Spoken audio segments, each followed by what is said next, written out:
Hello, and welcome back to Bedtime Story. Before we begin tonight's tale, I'd love to know where you're listening from. If these stories have become part of your nightly routine, consider leaving a like and subscribing. It really helps the channel. Now get comfortable, settle in, take a deep, calming breath, and let's begin. In this new story, every town in West Virginia has its own collection of stories that are quietly passed from one generation to the next.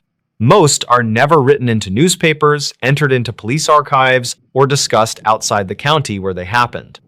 They survive because someone remembers hearing them from a parent, a volunteer firefighter, a retired deputy, or an elderly neighbor who insisted that the details were true.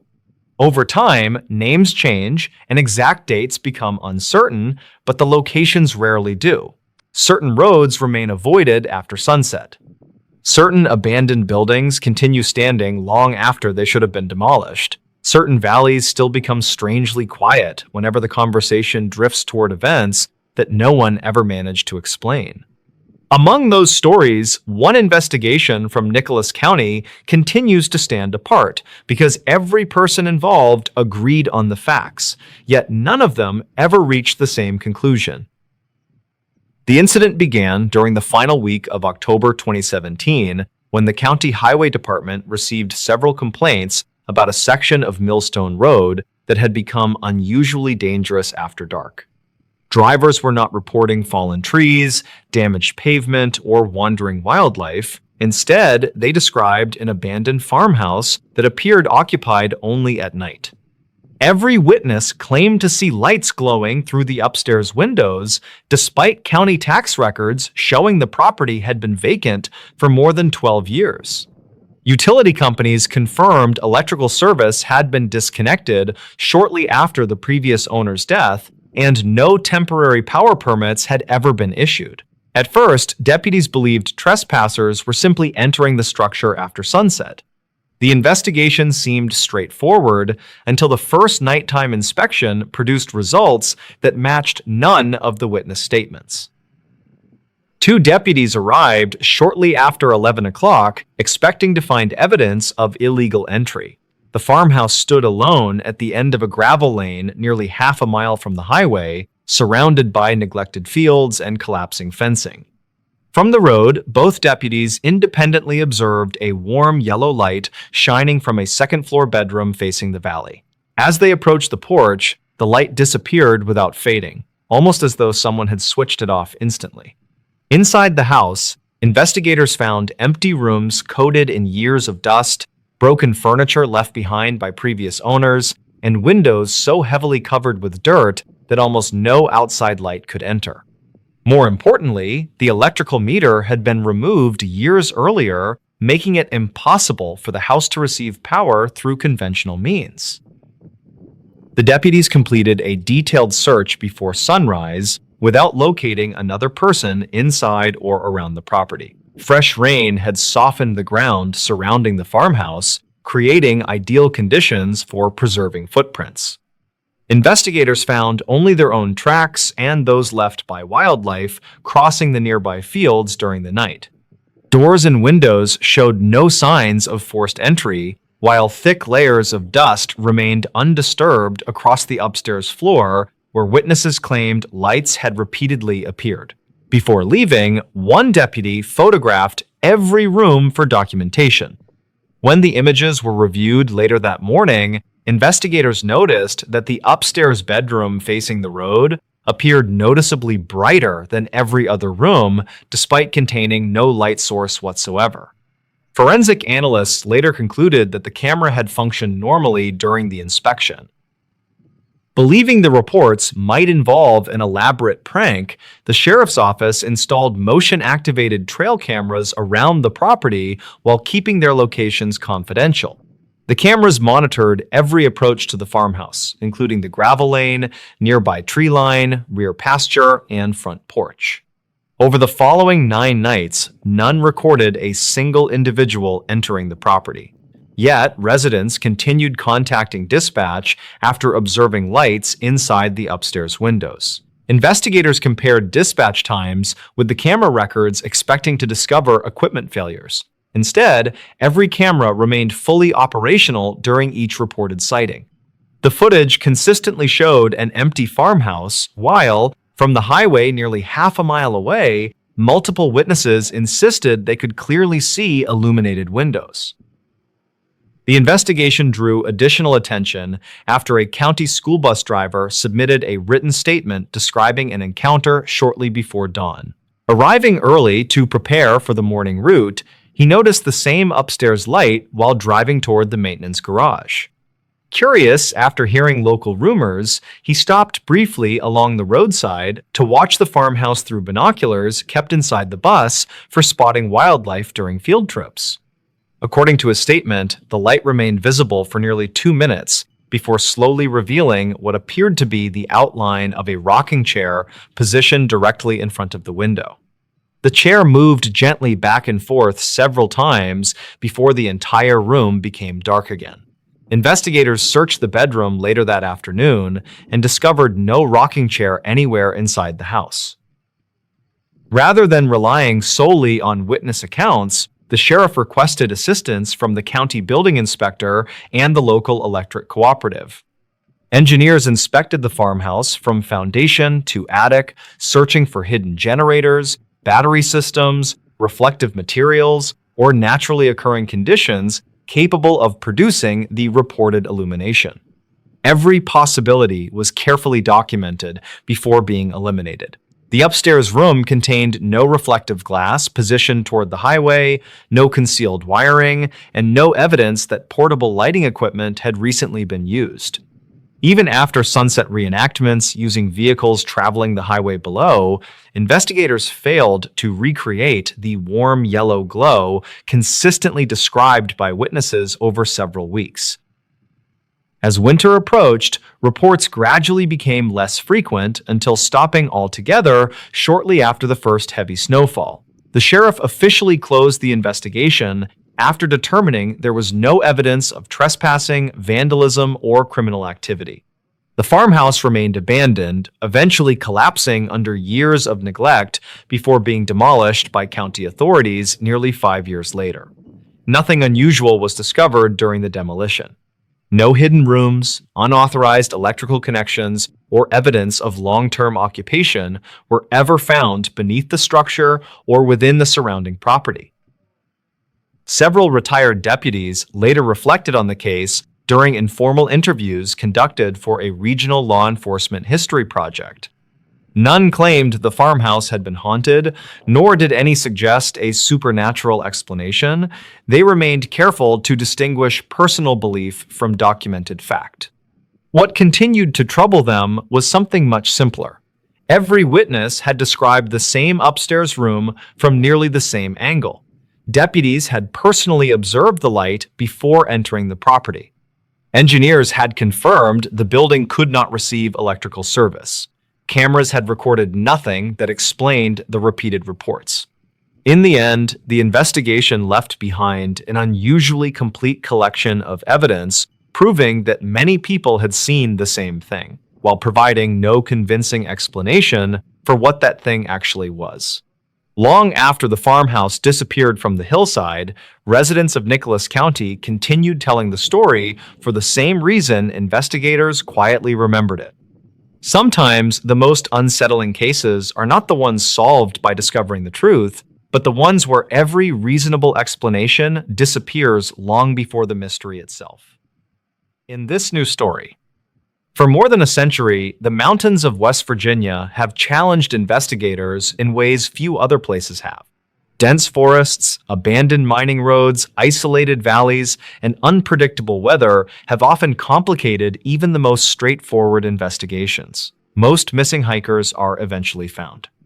Most vehicle accidents are reconstructed. Most emergency calls end with reasonable explanations. Yet, every so often, a case emerges that refuses to fit within ordinary investigative methods.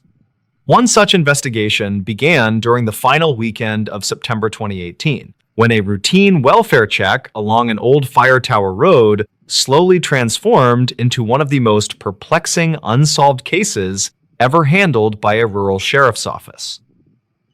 The investigation centered on Black Ridge, a heavily wooded mountain overlooking a small community in Pocahontas County. The ridge was accessible only by a narrow gravel road originally built decades earlier to service a now abandoned fire observation tower. Although hikers occasionally visited the summit during daylight hours, local residents rarely traveled the road after sunset because fallen trees, loose rock, and steep drop-offs made nighttime driving especially dangerous. On the evening of September 29th, a volunteer firefighter contacted the sheriff's office after noticing a blue station wagon parked beside the abandoned tower long after the surrounding recreation area had officially closed. The vehicle's headlights were off, yet its parking lights remained illuminated as though someone intended to return within a few minutes. Deputies arrived shortly before 11 o'clock, expecting to locate campers or photographers watching the stars from the summit. Instead, they found the station wagon completely empty. The keys remained in the ignition, the driver's wallet rested inside the center console, and a folded hiking map lay open across the passenger seat. The vehicle showed no signs of mechanical failure, recent collision damage, or forced entry. More unusually, investigators discovered a thermos of coffee that was still warm enough to suggest its owner had left the vehicle only a short time before deputies arrived.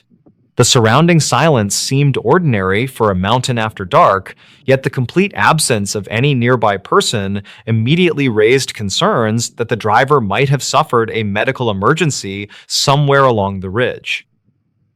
Search teams assembled before midnight and began working outward from the abandoned vehicle. Experienced tracking dogs quickly identified a scent leading away from the parking area toward the remains of the old fire tower. Investigators followed the trail across a narrow footpath covered with fallen leaves before reaching the tower's concrete foundation, where the dogs unexpectedly stopped. Handlers attempted several restarts from different directions, but every effort ended at exactly the same location. Beyond the foundation, neither dogs nor searchers located additional evidence indicating where the missing individual had gone.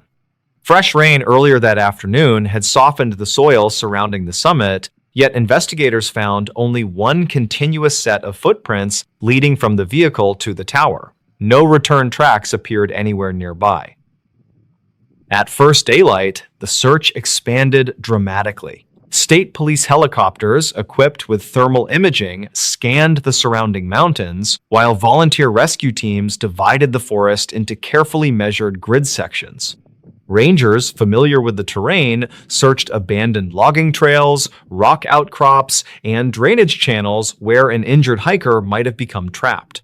Mine safety officials inspected several collapsed entrances located miles away, despite little evidence suggesting the missing person had traveled that far.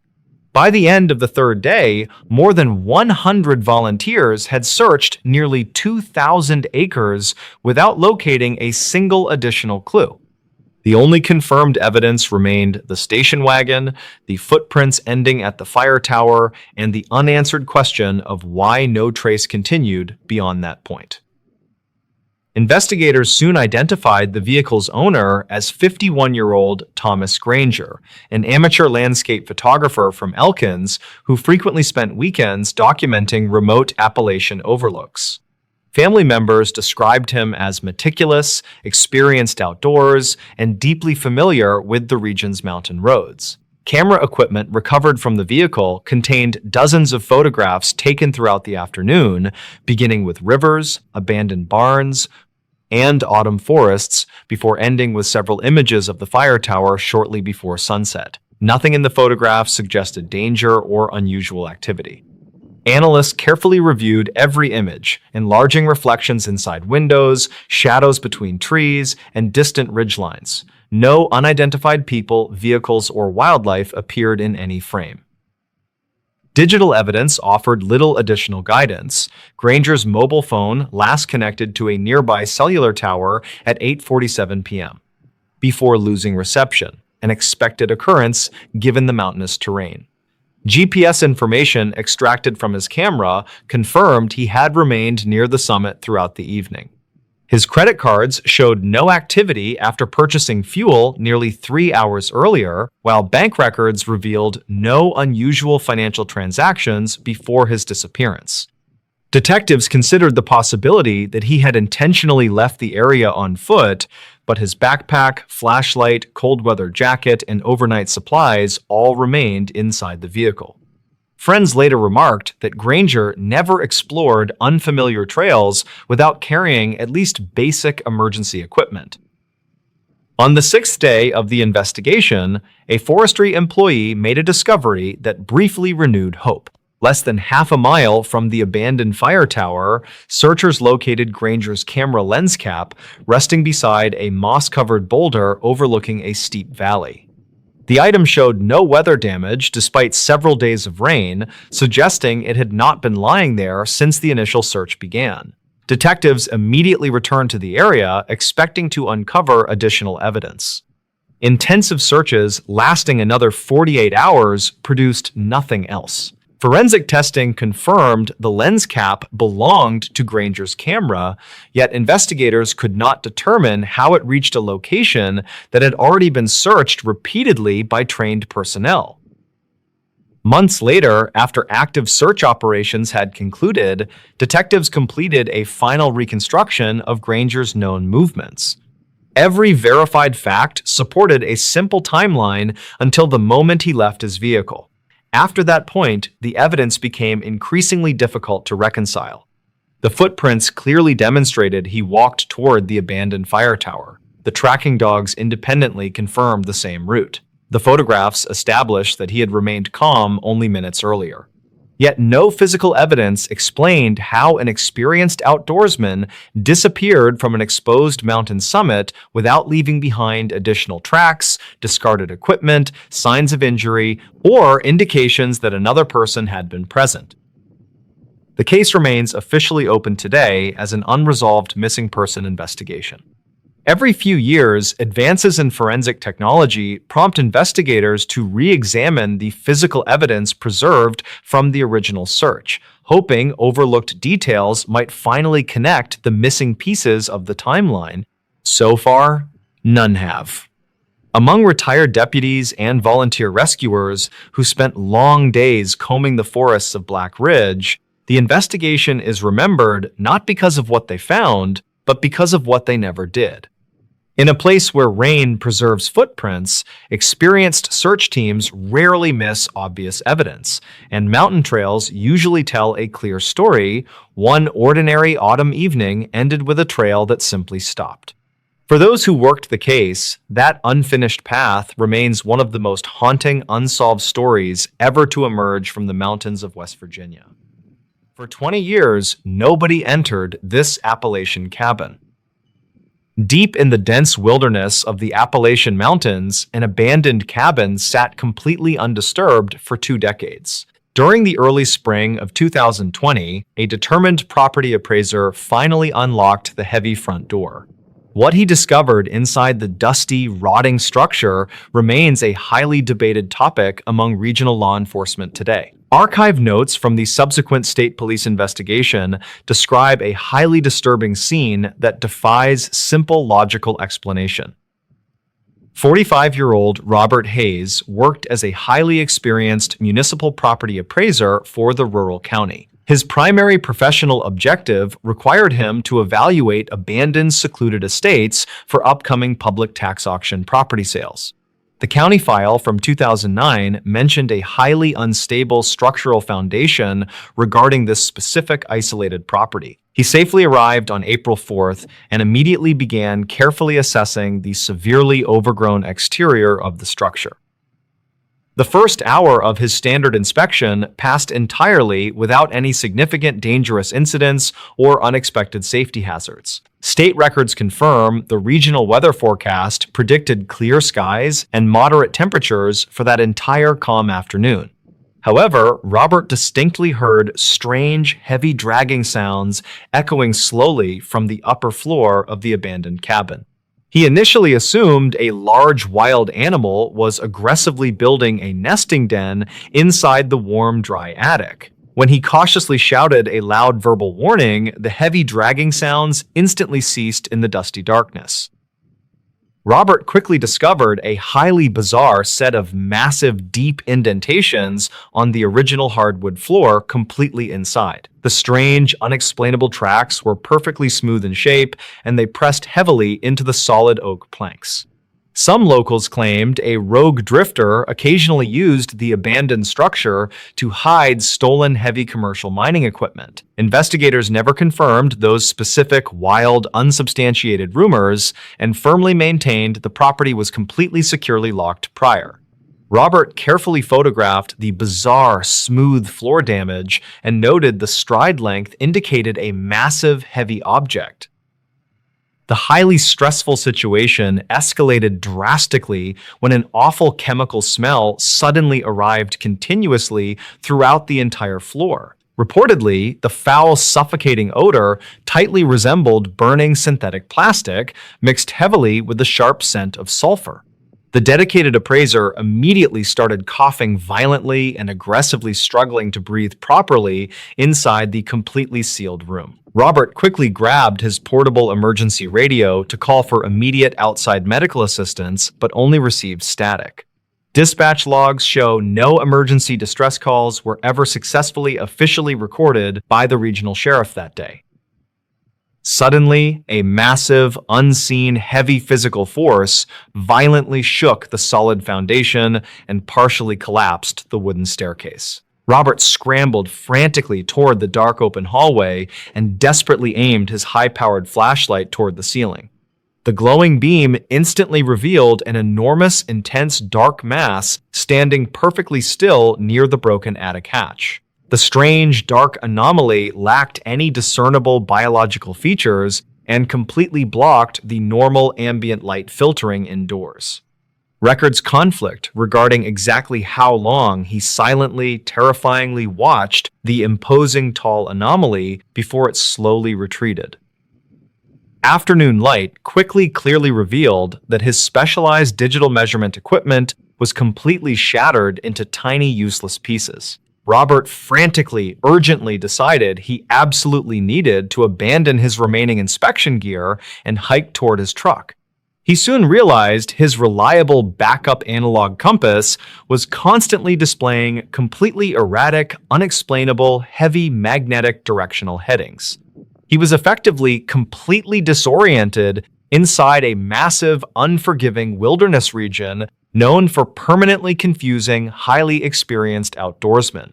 The desperate, anxious appraiser decided to blindly, consistently follow the overgrown driveway path, hoping it safely intersected pavement. He hiked for 2 grueling, painful hours through thick, thorny underbrush while constantly feeling intensely, directly, violently watched. Archive notes from Robert stated he repeatedly caught brief, terrifying glimpses of pale, smooth, large objects moving swiftly. Every single time he abruptly stopped to firmly point out the hidden observer, the pale, unknown shapes vanished. Utter physical, mental exhaustion eventually heavily forced him to quickly establish a completely vulnerable, unprotected rest stop briefly.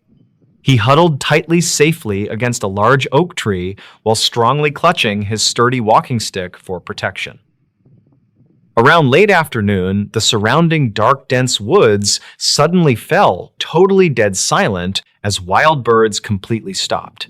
A deep, guttural, mechanical humming sound slowly, continuously began to violently vibrate through the damp dirt beneath him. Some locals claimed strange underground natural gas releases occasionally plagued the Appalachian region, but geologists officially found nothing. Robert frantically, aggressively scanned the pitch-black, distant tree line with his heavy flashlight, but the battery died. He screamed out loudly in absolute, sheer, unadulterated terror when a tall, pale, smooth shape casually stepped forward. The towering, featureless, pale entity did not overtly, aggressively attack him, but simply stood motionless, completely staring blankly. Robert slowly, hesitantly reached for his heavy orange safety whistle, but his frozen, numb fingers were constantly trembling.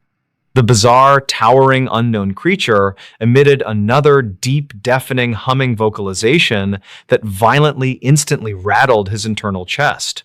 Plunged into total, suffocating, pitch-black panic, the terrified appraiser blindly, frantically ran into the treacherous, dense woods. He hopelessly, blindly sprinted continuously through the thick, tangled brush until he eventually physically collapsed near the highway. A commercial delivery truck driver miraculously happily found Robert wandering aimlessly near a heavily designated rural gravel shoulder. The older traumatized appraiser was severely badly dehydrated and suffering from multiple minor bleeding lacerations caused by branches. State records confirm he was quickly, safely, immediately transported to a local regional medical hospital and strictly treated. When heavily armed local police deputies eventually carefully navigated back to retrieve the abandoned property, they discovered chaos. The heavy, durable wooden cabin doors were entirely melted into toxic puddles and all metal hinges twisted. The intense subsequent official police investigation failed to produce any logical, rational, scientific answers regarding the strange destruction. Law enforcement officials firmly suspected a highly aggressive local squatter had simply violently rigged the deserted property. However, they absolutely could not logically, realistically explain how the heavy wooden framing was completely melted by temperatures. The overwhelming, putrid atmospheric sulfur smell and the highly localized underground ground vibrations also strictly remained completely unsolved. Robert permanently fully abandoned his promising county property appraisal career and rapidly moved to a bustling, noisy city. He completely, absolutely, strictly refused to conduct any further public media interviews regarding his terrifying, unexplainable cabin experiences. He eventually, quietly, safely wrote a highly obscure, completely anonymous internet blog detailing his intense, lingering, severe trauma. Reportedly, he deeply severely suffered from chronic, daily heavy insomnia and constant, terrifying nightmares featuring tall, smooth entities. Dispatch logs regularly show he frequently, frantically called local urban police authorities, continually complaining about heavy vibrations.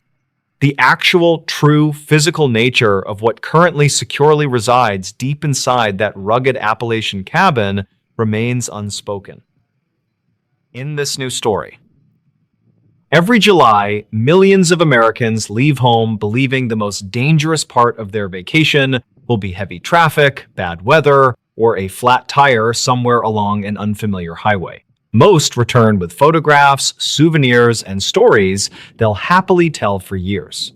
Others return with experiences they rarely mention, not because no one would believe them, but because they still cannot explain what happened.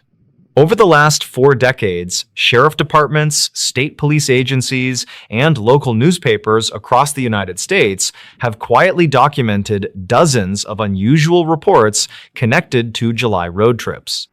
None were ever officially linked together. Different states, different highways, different families. Yet investigators reviewing the records years later noticed something unsettling. Every witness insisted their trip changed forever after making one decision they believed was completely ordinary. The first case began during the second week of July 2015. Robert and Lisa Campbell had spent nearly 6 months planning a 2-week road trip from Missouri to Yellowstone National Park. Both were recently retired school teachers who preferred scenic back roads over busy interstates. Their travel journal, recovered months later by relatives, documented nearly every stop along the journey, including restaurants, fuel receipts, hiking trails, and conversations with local residents. It would eventually become one of the most detailed records investigators had available. On July 10th, shortly after leaving eastern Wyoming, the couple stopped at a small family-owned diner where another customer suggested a little-known scenic highway that crossed hundreds of miles of open prairie before reconnecting with the interstate farther north. According to him, the drive offered spectacular sunsets and almost no traffic. Robert marked the route inside his paper atlas before thanking the man. Security footage later confirmed the conversation lasted less than 2 minutes. No one ever identified the traveler who recommended the road. The first 100 miles were exactly as promised. Endless grasslands stretched toward distant mountains, while the evening sun painted the horizon deep shades of orange and gold. Robert stopped several times to photograph abandoned barns, windmills, and grazing antelope. Lisa continued writing inside her travel journal, describing the highway as one of the quietest roads they had ever driven. Shortly before sunset, she noted something unusual. They had not passed another moving vehicle for nearly 40 minutes, despite traveling during the busiest vacation month of the year. Around 8:30, they reached a weathered service station standing alone beside the highway. Its fuel pumps had been removed years earlier, but the building itself appeared occupied. An elderly woman sweeping the front porch smiled and asked whether they were heading north. When Robert answered yes, she quietly suggested they continue driving until reaching the interstate without stopping again, regardless of what they might see along the road. Lisa later wrote the warning in her journal, adding that the woman refused to explain further before wishing them a safe trip. It seemed like an odd conversation, but neither considered it especially important at the time. Just after darkness settled across the prairie, Robert noticed headlights appearing several miles behind them. The vehicle never seemed to get closer, despite maintaining exactly the same speed for nearly 20 minutes. Whenever Robert slowed slightly, the distant headlights slowed as well. When he accelerated, they accelerated too. Curious, he eventually pulled onto the shoulder, expecting the other driver to pass. Instead, the headlights stopped almost half a mile away and remained perfectly still. After waiting several minutes, Robert returned to the highway. The distant lights resumed, following at exactly the same distance. They reached the interstate shortly before 10 and immediately noticed the headlights disappear. Relieved, they continued toward Billings without discussing the incident further. The following morning, while reviewing photographs from the previous evening, Lisa discovered something unexpected. One image captured during sunset clearly showed the highway stretching behind their vehicle for several miles. There were no headlights anywhere on the road. The timestamp matched the exact period when both insisted another vehicle had been following them. Photography specialists later confirmed the image showed no signs of digital alteration. The second case occurred 3 years later during July 2018 in northern Maine. Brothers Kevin and Thomas Riley planned a fishing trip near the Canadian border. Their route crossed long stretches of forest where gas stations became increasingly rare after sunset. Shortly after 9, they stopped at a lonely convenience store to buy coffee and ask about the quickest route to their rented cabin. The cashier looked toward the parking lot before asking whether they had seen an older green station wagon parked outside. Both brothers turned toward the windows. The parking lot contained only their pickup truck. When they answered no, the cashier quietly apologized and changed the subject. Less than an hour later, Kevin noticed an older green station wagon parked beside the highway with its hood raised. Assuming someone needed assistance, he slowed almost to a stop. Before either brother could open the doors, another pickup traveling in the opposite direction repeatedly flashed its headlights. The driver leaned out his window and shouted only 3 words, "Keep driving now." Kevin accelerated without hesitation. When they glanced back through the rear window, less than 30 seconds later, the station wagon had disappeared. The shoulder where it had been parked stretched empty beneath the moonlight. State police later confirmed no disabled vehicles were reported anywhere along that section of highway that evening. The final case came from southern West Virginia during July 2022. Emily Foster, a travel nurse from North Carolina, accepted a temporary assignment in Charleston and decided to spend several days exploring small Appalachian towns before beginning work. Unlike the previous witnesses, Emily carried a dashboard camera recording continuously throughout the trip.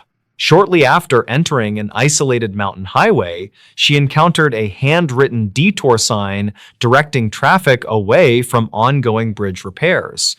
The route eventually led through a nearly abandoned coal community where every storefront appeared empty except one small grocery store still displaying fresh produce outside the entrance.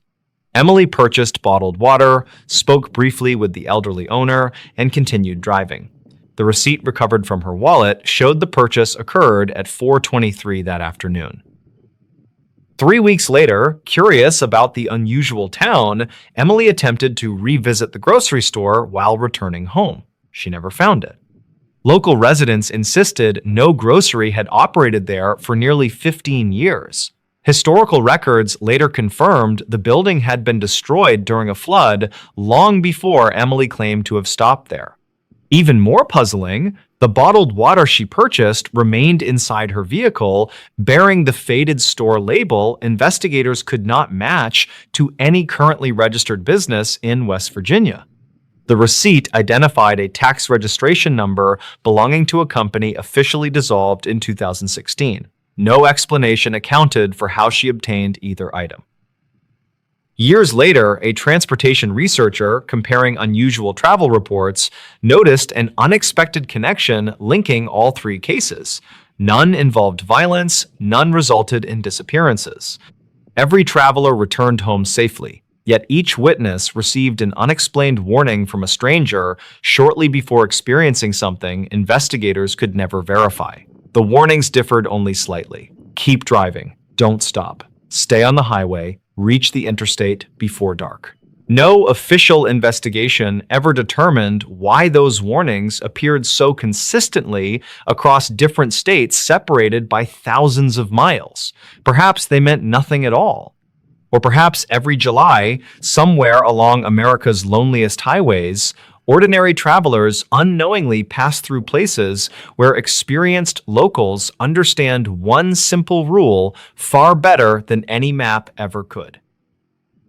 In this new story, people who went into West Virginia's woods and never came back.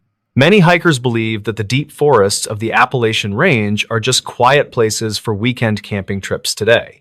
There are stories in the West Virginia mountains about travelers who walked into the trees and simply vanished forever now. This documented account follows a professional geologist who discovered a remote campsite that should not have existed at all. Gideon Vance was a 46-year-old hydrogeologist who specialized in mapping underground springs in very remote areas. He was known for his calm personality and his ability to survive in the wilderness for several weeks alone. In the spring of 2022, Gideon was hired to survey a valley near the edge of the forest.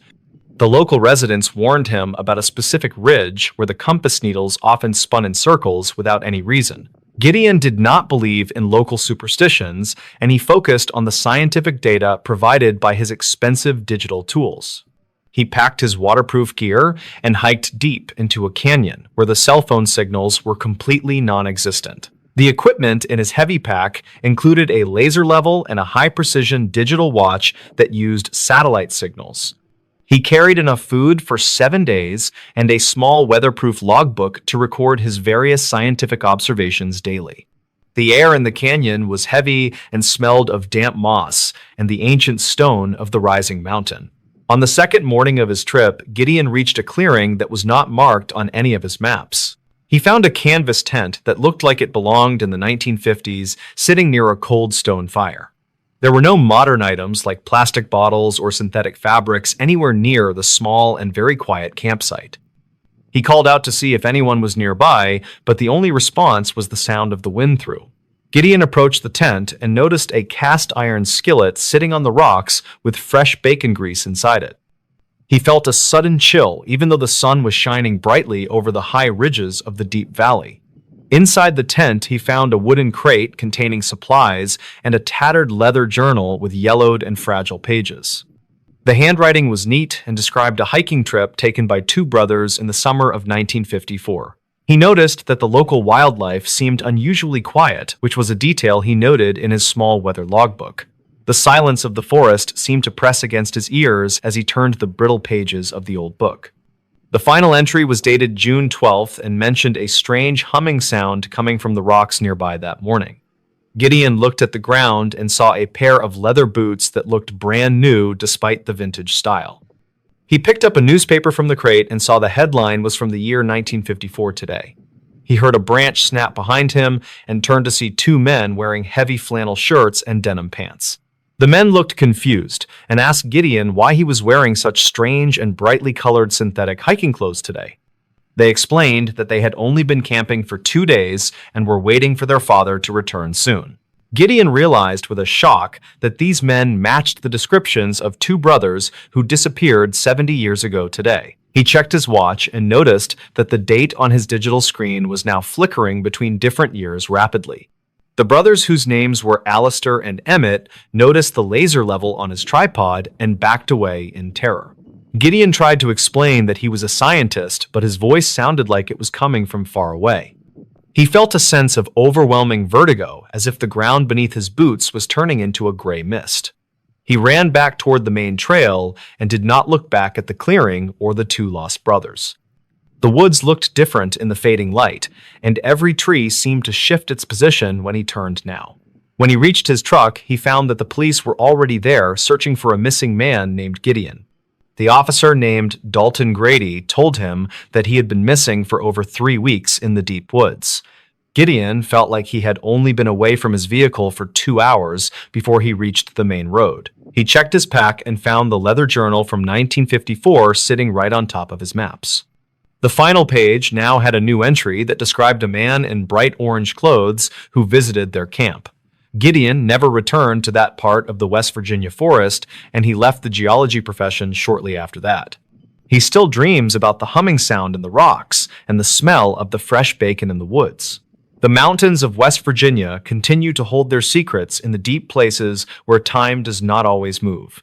Some structures are not built of wood and stone, but are woven into the very fabric of the passing years. If you find yourself lost in the woods near the border, you should probably keep moving until the sun comes.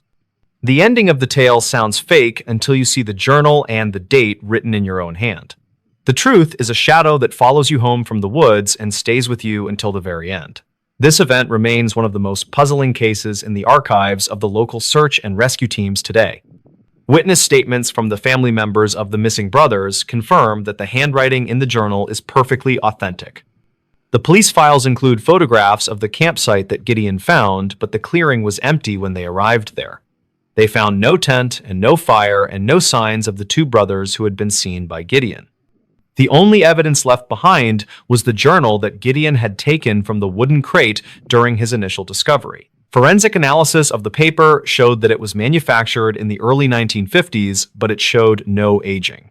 The ink was still fresh, and the leather binding had not yet developed the cracks typically found on antique books. Geologists who studied the canyon reported that the rock formations contain unusual magnetic properties that might affect local electronic devices. Some researchers believe that the humming sound Gideon heard was a result of geological pressure deep within the mountain range. Others suggest that the canyon is a place where different eras overlap for a few minutes when the weather changes. Gideon Vance spent several years trying to understand the physics of his experience, but he never found a clear answer. He often visits the county library to look at the missing persons files from the middle of the last century. He found a report about Alistair and Emmett that mentioned they were last seen carrying a heavy canvas camping tent. The photograph in the file showed two young men who were the exact same people Gideon met in the clearing. Their father had also disappeared that same week and was never found by the police or the local search parties. The case remains officially open because the bodies of the brothers were never recovered from the deep and dark woods. Gideon believes that the brothers are still in the canyon waiting for their father to return to their small camp. He often wonders if they saw him as a ghost from the future or a demon from another world entirely. The memory of their confused faces stays with him, and he can still hear their voices in his quiet mind. The forest has grown over the trails that lead to that specific coordinate, and the maps are no longer accurate. The government has restricted access to the valley, citing environmental concerns and the danger of the steep and rocky terrain.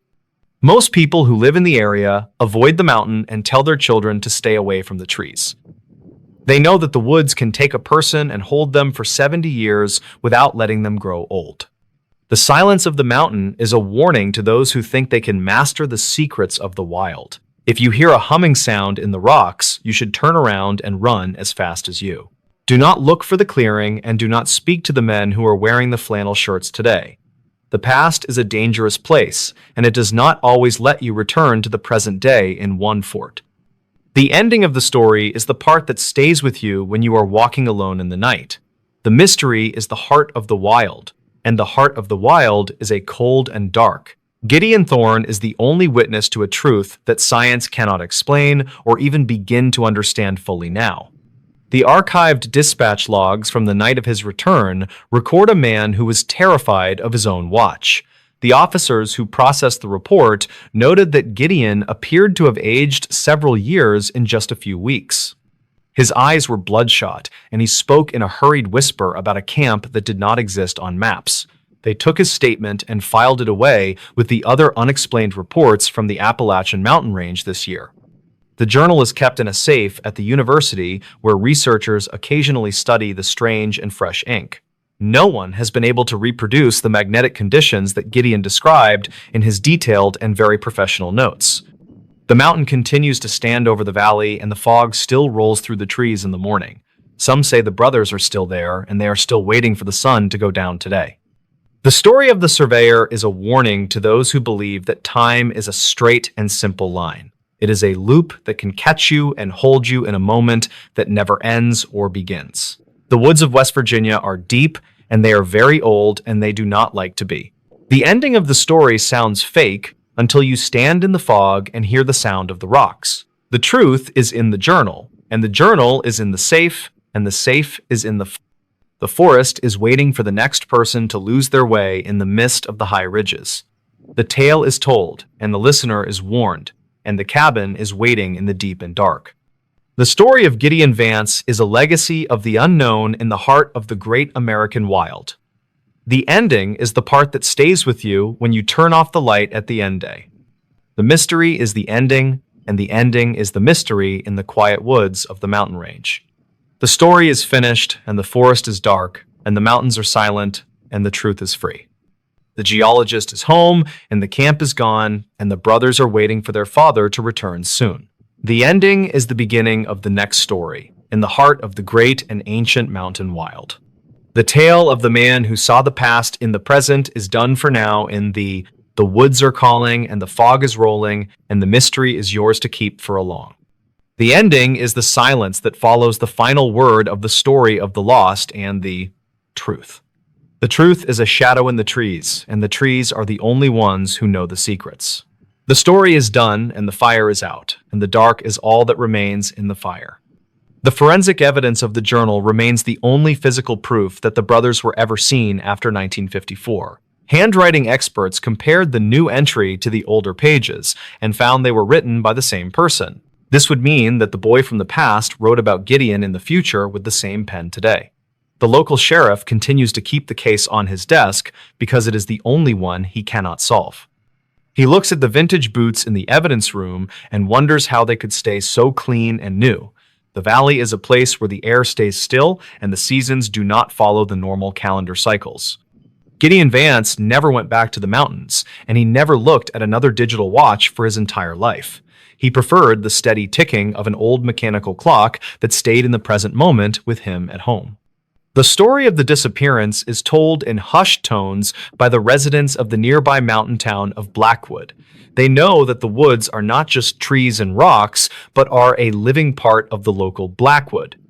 The mystery is a gift for those who listen to the whispers of the wild and the hidden places now. The ending of the tale is the part you will remember when you are walking alone in the forest. The story is a circle, and the circle is a map, and the map leads back to the start. The truth is a fire that burns in the heart of the dark and the silence of the mountain. In this new story, long before GPS-guided drivers through the Appalachian Mountains, locals in southern West Virginia relied on narrow county roads connecting mining towns hidden between steep ridges. Many of those roads still exist today, winding through dense forests where abandoned coal camps slowly disappear beneath moss and vines. Most are perfectly safe during daylight. Yet, according to sheriff reports, volunteer search records, and decades of local newspaper archives, a handful of isolated locations continue attracting incidents that investigators have never fully explained. They are not officially closed. No warning signs tell visitors to stay away after sunset. Still, many longtime residents quietly agree on one thing. Some places in West Virginia should never be visited after dark.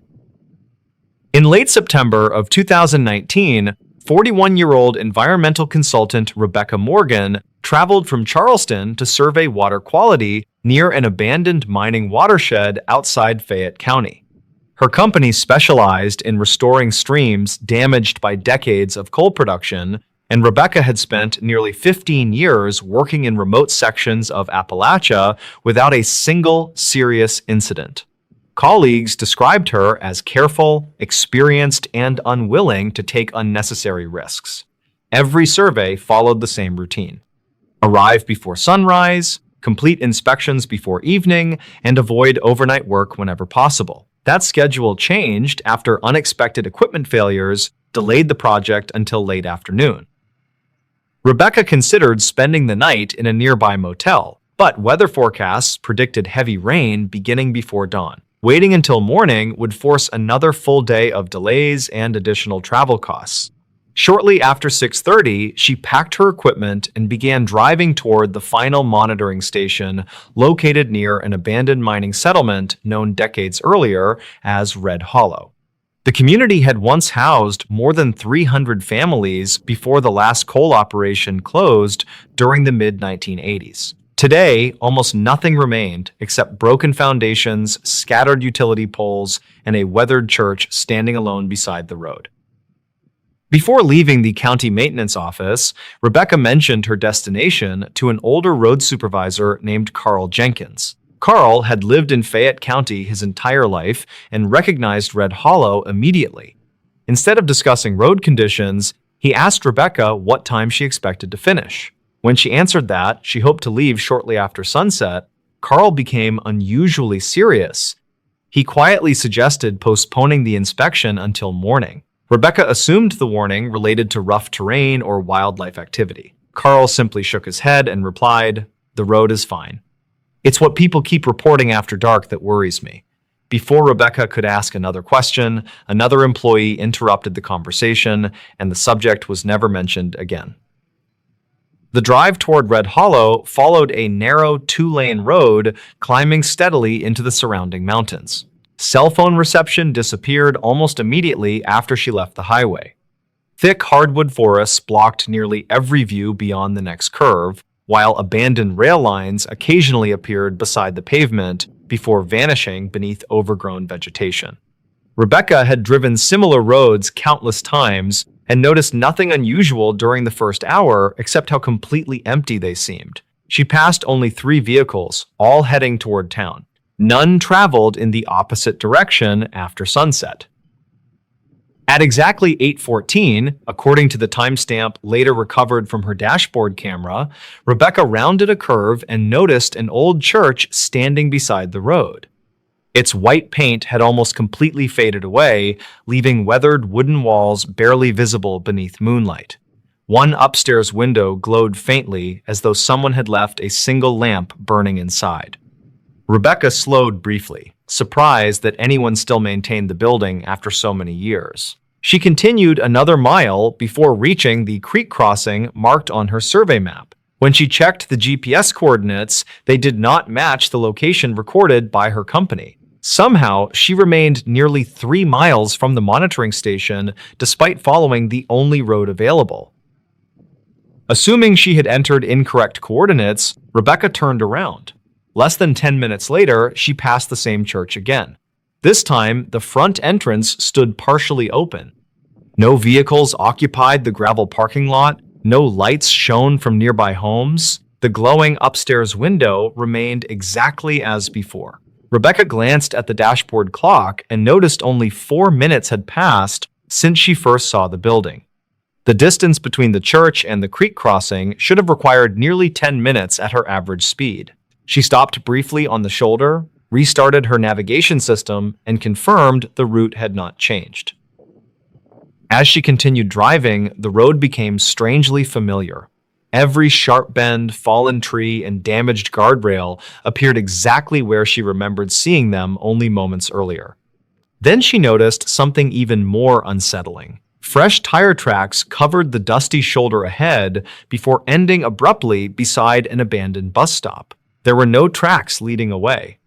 Rebecca stepped out with a flashlight, expecting to find another vehicle hidden among the trees. The forest remained completely silent. Even the usual sounds of insects seemed to disappear.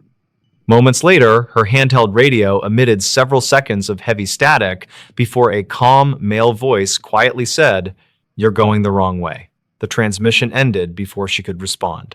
Company records later confirmed nobody else was using that frequency within 50 miles. Rebecca returned to her truck and continued toward the monitoring station without stopping again. Nearly 15 minutes later, she finally reached the location marked on her survey documents. The water sampling equipment remained exactly where technicians had installed it months earlier. She completed the inspection in less than 20 minutes before beginning the return drive. To her surprise, the church had disappeared entirely. The road where it should have stood contained only an empty clearing surrounded by broken stone foundations. State historical records later confirmed a church had once existed there, but burned to the ground during 1993 after being struck by lightning. No rebuilding permits were ever issued. The following week, Rebecca casually described the experience while submitting her field report. Instead of dismissing the story, another environmental consultant admitted witnessing something similar nearly 8 years earlier. Curious, the company's safety manager searched archived incident logs and discovered 3 unrelated employees had reported navigation problems near Red Hollow after sunset over the previous 2 decades. None mentioned ghosts or paranormal activity, all described passing landmarks that later proved no longer existed. The company quietly updated its internal safety guidelines soon afterward. From that point forward, environmental surveys near abandoned mining communities in southern West Virginia would end before sunset whenever possible. The policy cited reduced visibility and remote terrain as the official reasons. Unofficially, several longtime employees believed the change came after too many experienced field workers returned, describing roads that somehow led through places history had already erased. To this day, local deputies continue responding to occasional calls from travelers, reporting strange navigation errors, missing stretches of time, or abandoned buildings appearing where official maps show nothing at all. None of the reports have produced evidence proving anything extraordinary occurred. Investigators continue attributing most incidents to fatigue, unfamiliar roads, or poor nighttime visibility. Yet among the people who have spent their entire lives in the mountains, one piece of advice survives generation after generation. If darkness falls while driving through the forgotten roads of southern West Virginia and you suddenly recognize a place that should no longer exist, keep driving. Some places in West Virginia should never be visited after dark. Strange things happened on our June road trip after midnight. Deep in the remote stretches of the Texas Hill Country, a routine nocturnal drive became a completely unexplainable, terrifying nightmare. During the incredibly humid summer of 2022, young travelers encountered something that defies basic, logical, scientific explanation.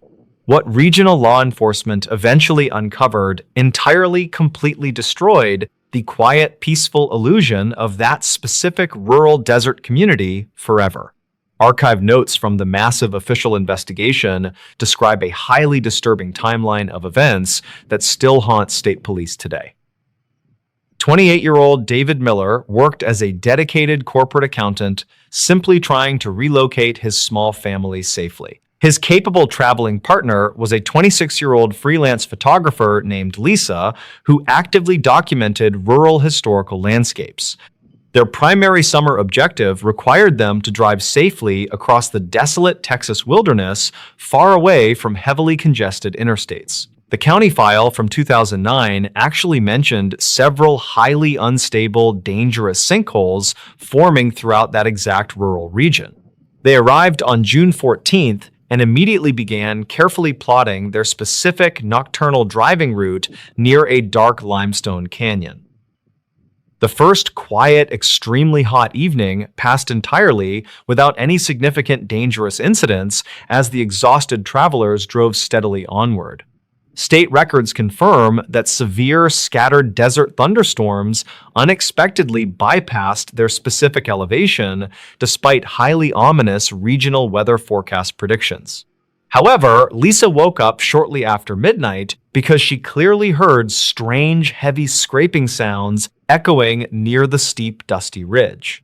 She initially assumed a curious, heavy desert animal was aggressively investigating their suddenly stalling vehicle near the rocky, jagged roadside. When she cautiously looked directly outside, the heavy metallic scraping sounds instantly ceased in the hot, oppressive summer nocturnal darkness. David quickly discovered a highly bizarre set of massive deep indentations in the dusty soil the following heavily foggy morning. The strange, unexplainable deep tracks were perfectly circular in shape, and they sank nearly 5 inches into the solid dirt. Some locals claimed a rogue commercial mining outfit operated illegally nearby, but investigators never confirmed those specific wild, unsubstantiated rumors. David carefully photographed the bizarre, dusty, massive footprints and noted that the stride length indicated a massive, heavy industrial machine. He calmly, rationally theorized that some unknown automated logging equipment might have dangerously crossed their remote territory completely unexpectedly overnight. The highly stressful situation escalated drastically during that dark night when an awful chemical smell suddenly arrived continuously inside there. Reportedly, the foul, suffocating odor tightly resembled burning synthetic plastic mixed heavily with the sharp scent of raw industrial sulfur. Both dedicated travelers immediately started coughing violently and aggressively, struggling to breathe properly inside their completely sealed heavy vehicle cabin. Lisa quickly grabbed her portable emergency radio to call for immediate outside medical assistance, but only received loud, aggressive static. Dispatch logs show no emergency distress calls were ever successfully officially recorded by the regional ranger station during that month. Suddenly, a massive, unseen, heavy physical force violently shook the solid asphalt ground and partially cracked their rigid windshield frame. David scrambled frantically out the dark open door and desperately aimed his high-powered thermal imaging camera directly pointing upward. The glowing digital screen instantly revealed an enormous, intense heat signature standing perfectly still behind a large dead oak tree. The strange glowing thermal image lacked any discernible biological features and completely blocked the normal ambient background radiation thermal signatures. Records conflict regarding exactly how long they silently, terrifyingly watched the imposing bright anomaly before it slowly, finally, silently retreated. Morning light quickly, clearly revealed that their specialized digital navigation equipment was completely shattered into tiny, useless, broken, jagged pieces. David frantically, urgently insisted they absolutely needed to abandon their remaining travel gear and hike toward the main rural highway. Lisa completely strongly agreed, but they soon realized their backup analog compasses were constantly displaying completely erratic, unexplainable magnetic headings. They were effectively hopelessly, completely lost in a massive, unforgiving wilderness region known for permanently disorienting, highly experienced, rugged survivalists. The desperate, anxious travelers decided to blindly, consistently follow the slow, dusty trail, hoping it safely intersected a paved road. They hiked for 12 grueling, painful hours through thick, thorny underbrush while constantly feeling intensely, directly, violently watched closely behind. Archived notes from Lisa stated she repeatedly caught brief, terrifying glimpses of pale, smooth, large objects moving swiftly entirely nearby. Every single time she abruptly stopped to firmly point out the hidden observer, the pale, unknown shapes instantly, completely vanished. Utter physical mental exhaustion eventually heavily forced them to quickly establish a completely vulnerable, unprotected makeshift camp by the car. They huddled tightly, safely together by a small, warm fire while strongly clutching their sturdy walking sticks for necessary protection. Around 2 in the freezing morning, the surrounding dark, dense desert suddenly fell totally dead silent as wild insects stopped. A deep, guttural, mechanical humming sound slowly, continuously began to violently vibrate through the damp dirt beneath their heavy boots. Some locals claimed strange underground natural gas releases occasionally plagued the Texas region, but geologists officially formally found zero evidence. David frantically aggressively scanned the pitch-black distant tree line with his thermal camera, but the expensive digital battery exploded. Lisa screamed out loudly in absolute sheer unadulterated terror when a tall, pale, smooth shape casually stepped into the firelight. The towering, featureless, pale entity did not overtly aggressively attack them, but simply stood motionless, completely staring blankly directly ahead. David slowly, hesitantly reached for his heavy orange flare gun, but his frozen, numb fingers were constantly heavily trembling violently. The bizarre, towering, unknown creature emitted another deep, deafening, humming vocalization that violently, instantly extinguished the warm, bright campfire flames. Plunged into total, suffocating, pitch-black darkness, the two terrified close friends blindly, frantically ran into the treacherous, thorny desert.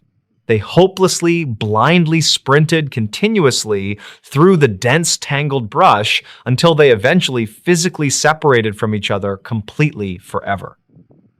A commercial desert survey operator miraculously, happily found Lisa wandering aimlessly near a heavily designated rural gravel public access channel. The young, traumatized photographer was severely badly dehydrated and suffering from multiple minor bleeding lacerations caused by sharp, jagged cactuses.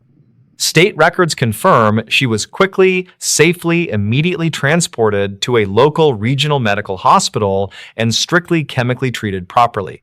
When heavily armed local police deputies eventually carefully, safely navigated back to retrieve the abandoned vehicle, they discovered sheer chaos. The heavy, durable steel car doors were completely, entirely melted into toxic puddles, and all metal engine components were twisted.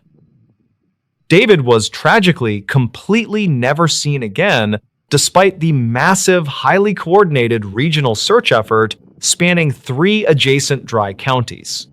Highly trained tracking search dogs completely entirely lost his distinct individual scent trail near the steep edge of rocky cliffs. Law enforcement officials strongly, firmly suspected the blindly, quickly fleeing accountant accidentally fatally fell into the massive, dark, hidden sinkhole. However, they absolutely could not logically, realistically explain how the heavy vehicle equipment was completely melted by extreme high temperatures. The overwhelming putrid atmospheric sulfur smell and the highly localized underground ground vibrations also strictly remained completely, totally, officially unsolved. Lisa completely, permanently, fully abandoned her promising freelance rural photography career and rapidly moved to a bustling, noisy, crowded city. She completely, absolutely, strictly refused to conduct any further public media interviews regarding her terrifying, unexplainable, deep, dark desert experiences. She eventually quietly, safely wrote a highly obscure, completely anonymous internet blog detailing her intense, lingering, severe, heavy psychological trauma. Reportedly, she deeply, severely suffered from chronic, daily, heavy insomnia and constant, terrifying nightmares featuring tall, faceless, smooth, looming entities. Dispatch logs regularly show she frequently, frantically called local urban police authorities, continually complaining about strange, heavy mechanical vibrations. The deep, dark Texas hill country deserts remain mostly completely, thoroughly uncharted and deeply, heavily feared by many veteran guides. Experienced local rural tour operators actively, aggressively, strictly discourage overly ambitious amateur novice tourists from widely exploring that specific area. Official public-state records conflict regarding the actual total highly accurate number of missing persons cases strictly linked to wilderness. Some ambitious, independent, amateur internet investigators occasionally dangerously completely venture into the dark region, hoping to finally capture definitive evidence. Most of them always safely return completely empty-handed, while a few others quickly emerge with deeply unsettling, disturbing stories. The absolute, total, complete lack of any definitive hard physical evidence heavily, continually, profoundly frustrates those who genuinely believe Lisa. The destroyed, shattered digital thermal camera conveniently, completely, permanently erased any potential digital visual proof of the giant heat signature. Vociferous internet online skeptics constantly, loudly, aggressively argue that sheer blind panic and total utter darkness easily successfully transformed reality. Archive notes carefully, thoroughly gathered from the official local police investigation confidently, strictly concluded that an undocumented toxic gas leaked. Yet, the exact, highly specific, true physical origin nature of those massive, perfectly smooth circular tracks remains completely officially contested. University biology science experts quickly, easily, permanently dismiss the crazy, ridiculous, bizarre idea of a completely unknown massive desert animal.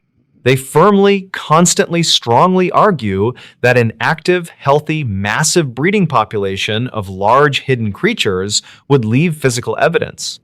No unusual animal organic hair samples or strange skeletal biological bone remains have ever been definitively, positively, completely, conclusively linked.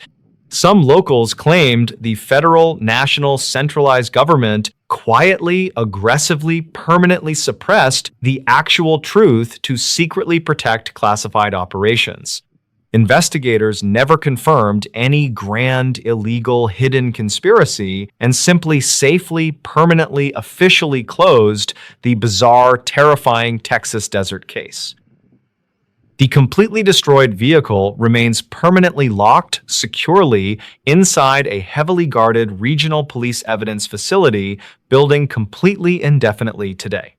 The thick steel chassis is completely severely warped and violently twisted in ways that heavily confuse professional, licensed structural engineers. They absolutely cannot logically, mathematically explain the immense localized heat signatures required to permanently warp such durable, thick commercial steel.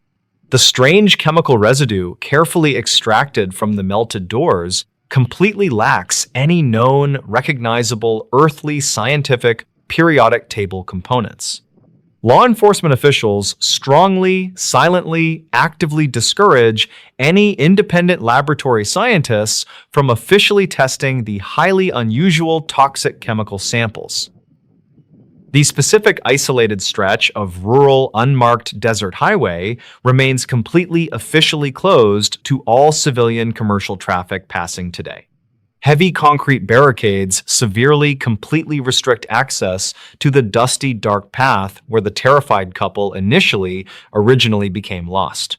Dispatch logs occasionally record highly unusual frantic phone calls from nearby rural ranchers complaining about strange, bright nightly skylights. The massive glowing orbs reportedly silently hover directly above the completely restricted desert area before rapidly shooting straight vertically upward. Investigators never confirmed these extremely bizarre, localized aerial phenomena and simply quickly dismissed them as common military night training flares. Lisa constantly refuses to leave her highly secure concrete urban apartment whenever the hot summer season slowly, inevitably descends annually. She strictly, violently demands that every single heavy deadbolt lock remains securely, completely fastened throughout the entire long, dark night. She passionately, completely believes the towering, pale entities are still aggressively, constantly searching for her across the vast, expansive country. Her intense, ongoing, severe psychological therapy sessions carefully attempt to slowly, rationally dismantle her deeply ingrained, absolute paranoid mental delusions, the actual, absolute, terrifying truth hiding deep within that desolate Texas desert wilderness might never be completely, fully mathematically understood. Perhaps some dense, dark, forgotten regions of the deep American wilderness are genuinely safely meant to remain completely, entirely undiscovered. The county file from 2009 explicitly severely warns travelers to completely avoid driving completely alone during dark nights. State records clearly, consistently, actively document a highly disturbing pattern of unexplainable, strange disappearances occurring specifically during extremely hot Junes. The highly dedicated professional regional search teams completely, entirely refuse to officially patrol that specific dark sector after sunset arrives. What people continually reported seeing out there in the massive dark desert still completely, definitively, genuinely makes absolute zero sense. The completely bizarre, tragic Texas desert incident remains a highly popular, terrifying discussion topic on obscure internet online mystery forums. Amateur online sleuths constantly aggressively debate the various conflicting official reports while desperately searching for any hidden, logical, factual clues. Some highly dedicated researchers actively cross-reference these strange coordinate locations with deeply buried historical, indigenous, regional dark folklore stories. They firmly, completely believe the ancient native tribes genuinely knew exactly what terrifying entities lurked inside those specific dark canyons. However, local authorities absolutely strictly prohibit anyone from actively organizing dangerous, large-scale civilian search parties within that restricted region. The quiet, peaceful illusion of a totally harmless, relaxing summer road trip was completely, permanently shattered for that young family. Lisa completely isolated herself from all her remaining worried friends and slowly became a highly reclusive, paranoid urban apartment hermit. She constantly, frequently stares blankly out her heavily locked, reinforced apartment window while quietly listening for any heavy mechanical vibrations. Her completely tragic, deeply terrifying story serves as a highly dark, severe warning for any overly adventurous, naive young travelers. The absolute darkest, unseen, deepest corners of the harsh, remote American environment heavily conceal truly dangerous, unexplainable, ancient, predatory anomalies. In this new story, terrifying true encounters from the deep Appalachian Mountains. In 2013, 24-year-old park ranger Elias Thorne was stationed in a remote sector of the Monongahela National Forest in West Virginia. His primary objective involved surveying trail erosion following a series of heavy storms that had compromised the structural integrity of the local ridgelines. Thorne was an experienced outdoorsman who possessed a deep understanding of the regional topography and the inherent risks associated with isolated mountain navigation. Reportedly, he had completed hundreds of similar solo patrols without incident during his 3-year tenure with the Forestry Department. However, county files from 2013 indicate that his final scheduled check-in never reached the regional dispatch center that evening. The initial search efforts commenced within 6 hours of the missed radio contact as local authorities followed the documented route left in the official logs. State records indicate that search parties found Thorne's abandoned utility vehicle parked at a designated trailhead with his personal gear still inside the cabin. Some investigators noted that the driver's side door remained wide open despite the approaching cold front and the significant drop in ambient temperature. Archived notes from the primary search coordinator describe a scene where there were no signs of a struggle or any forced entry. Dispatch logs from that night confirm that a heavy fog rolled through the valley, which significantly hindered the visibility for the ground teams.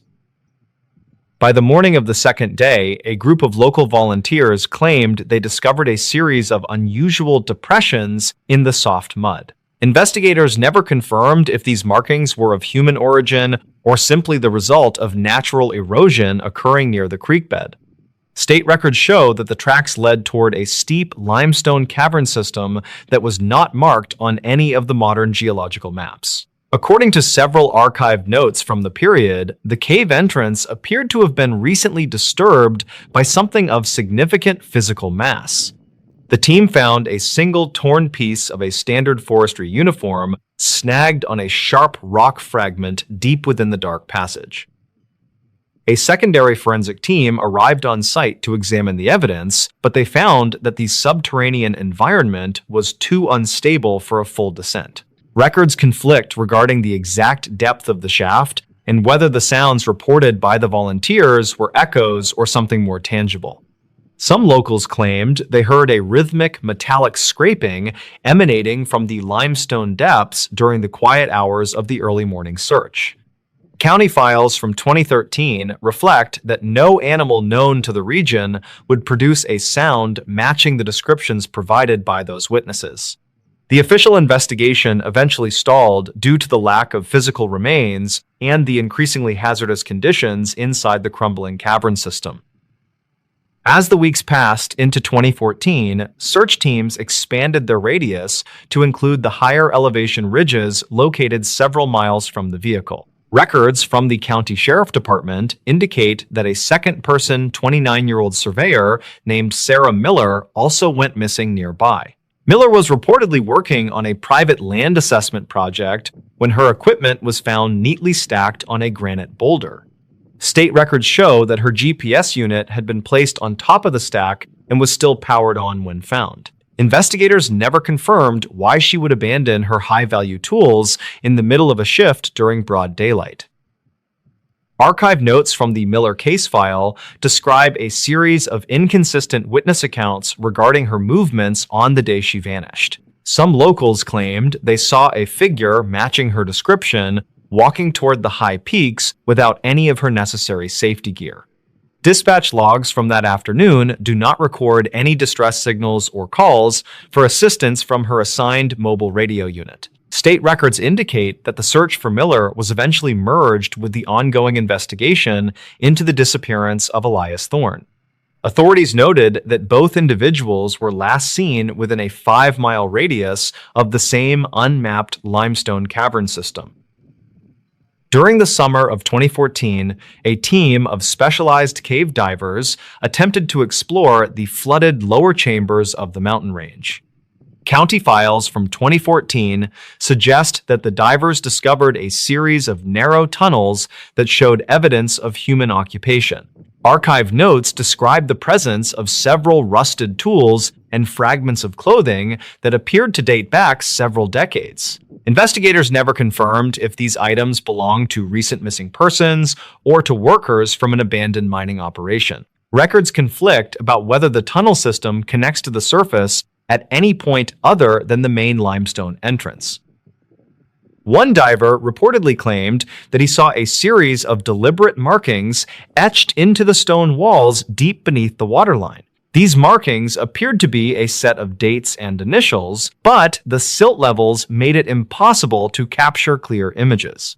State records show that the diving operation was terminated early after 2 members of the team experienced unexplained equipment malfunctions. Dispatch logs indicate that both divers reported a sudden and total loss of their primary lighting systems simultaneously while in separate chambers. No technical reason for the double failure was ever identified by the equipment manufacturers during the subsequent forensic review. 14 months later, a pair of hikers in a neighboring county located a rusted handheld radio resting on a high rocky ledge. State records verify that the serial number on the device matched the unit issued to Thorne before his disappearance. The ledge was located over 12 miles away from the original search area and required a level of climbing skill Thorne did not possess. Investigators found that the battery had been removed and the internal components were completely corroded by long-term exposure. There was no explanation for how the device reached such a remote and inaccessible location without the use of specialized gear is less than hash. Zero hash is greater than. Historical data from the county archives mentions a similar series of unexplained disappearances that occurred in the same region in 1976. State records from that era describe a group of 4 experienced backpackers who vanished while navigating the Monongahela forest ridgelines. According to archive notes, the only evidence found was a single tent that had been sliced open from the inside. Investigators never confirmed if the cuts were made by a tool or by the jagged rocks surrounding the campsite. Some locals claimed that the hikers had wandered into an area known for magnetic anomalies that interfere with compass readings. Dispatch logs from 1976 indicate that search teams were forced to retreat due to a sudden and uncharacteristic seismic event. State records show that the ground tremors caused significant shifts in the local cave systems, which altered the landscape permanently. Archive notes from the time suggest that several previously known entrances were swallowed by the shifting limestone plates during the event. Investigators never confirmed if the missing backpackers were trapped in the lower chambers when the geological shift occurred. The files were eventually closed due to a lack of physical evidence or credible leads regarding their final coordinates. In 2015, a local rancher reported finding an old leather satchel partially buried in a dry creek bed near the mountain base. State records indicate that the satchel contained a set of handwritten journals belonging to an unknown individual from 2012. Archive notes from the forensic examination describe the entries as a series of meticulous observations regarding the movement of local wildlife. One specific entry reportedly mentions a large bipedal figure that the author observed watching the camp from the tree line. Investigators never confirmed the identity of the journal author or why the satchel was abandoned in such a precarious spot. The journals also contained a hand-drawn map of the limestone cavern system that featured several exits not found on modern maps. State records show that one of these exits was located near the ledge where Thorne's radio was discovered later. Some investigators questioned if a hidden network of tunnels allowed for rapid movement across the difficult mountain terrain without being detected. Dispatch logs from 2015 indicate that a brief follow-up search was conducted based on the coordinates in the journal. However, the teams found that the specific area mentioned had been covered by a massive rockfall following the 2013 storms. County files from 2016 detail a report of strange light patterns observed by commercial pilots flying over the Monongahela region. State records indicate that the lights appeared as a series of blue pulses originating from the deep mountain valleys. Investigators never confirmed the source of the illumination, although some suggested it was atmospheric phenomena common to high altitudes. Archive notes from the federal aviation logs show that the pulses did not correspond to any known ground-based signals. These reports coincided with another brief spike in local missing person cases that occurred during the same calendar month. The case of Elias Thorne and Sarah Miller remains open in the state records, although no new leads have surfaced recently. Dispatch logs from the original search are still categorized as incomplete because of the numerous reports that were never officially verified. Some locals claimed that the mountain terrain itself changes during heavy fog, making it nearly impossible for even experienced rangers to navigate. Archive notes from the lead investigator suggest that Thorne might have simply succumbed to the elements after becoming disoriented. However, the lack of a body and the strange placement of his equipment continue to fuel a sense of uncertainty. In this new story, the Cumberland wilderness went silent, then we heard it. The dense forests of the Cumberland Gap hold a history of strange occurrences that the local authorities rarely discuss. Gideon Thorne had spent nearly 30 years patrolling the deep woods of the Cumberland wilderness near the quiet Kentucky border. The summer of 1997 was the hottest season on record, and the local wildlife had grown very restless. Gideon was 48 years old, and he oversaw a small team of rangers who focused on the southern ridges. His job required him to manage the safety of hikers who often underestimated the complexity of the ancient limestone caves. He carried a heavy radio and a notebook filled with the coordinates of every hidden spring in his large sector. A wildlife researcher named Beckett Sterling arrived at the ranger station during the first week of August to study birds. Beckett was 32 years old, and he specialized in bioacoustics, which is the study of natural forest sounds. He told the ranger he wanted to record the rare owls that lived in a remote valley called Blackwood Hollow. Gideon checked his permits and reminded the young man that the hollow was known for its unusually thick morning fog. Beckett just smiled, and he adjusted the straps on his large pack before heading toward the dark forest trail ahead. The ranger watched the researcher disappear into the tree line, and he felt a familiar weight of concern in chest. The first 5 days of the expedition passed without any major issues, and the weather remained remarkably clear and sunny. Beckett sent a brief radio check-in every evening at exactly 6 o'clock to confirm his location and safety. On the night of August the 6th, the radio remained silent, and Gideon could not reach the young man back. The ranger waited until the following morning before he organized a small search party to head into the Blackwood Hollow. They started their investigation at the last known coordinates that Beckett had provided during his final successful radio check-in. The searchers found the campsite tucked away in a grove of ancient hemlock trees that were covered in thick moss. The tent was still zipped shut, and all of the expensive recording equipment was sitting on a folding wooden table. Gideon noticed that the entire forest was eerily quiet, and not a single bird was singing in the morning light. There were no signs of a struggle, and the food supplies belonging to Beckett were still sealed in plastic bags. The search party expanded their perimeter, but they could not find any footprints or broken branches in the surrounding area. Gideon found a digital recorder that was still running, and he put on the headphones to listen to the print. The audio file started with the normal sounds of the forest, including the wind in the trees and distant owls. At exactly midnight on the recording, the woods went completely silent, as if someone had turned off a giant switch. The silence lasted for nearly 4 hours, and the only sound was the faint hum of the internal electronic components.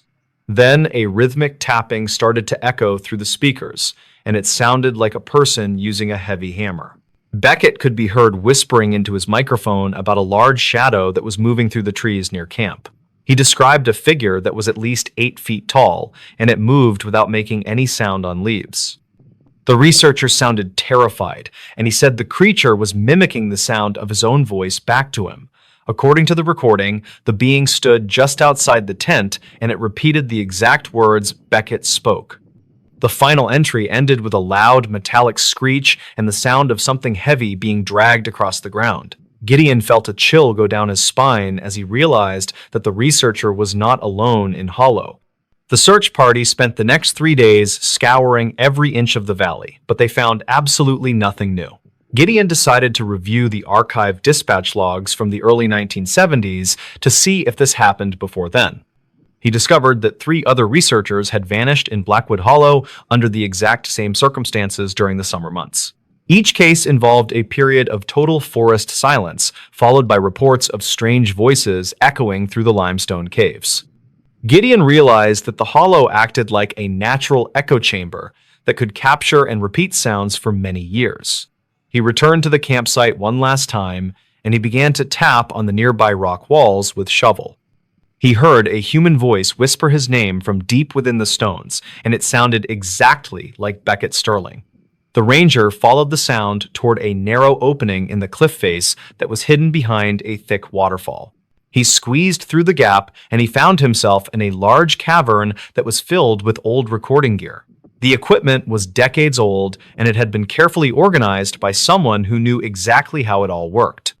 Gideon found a final journal entry from a missing ranger who had disappeared in 1974 near the hollow.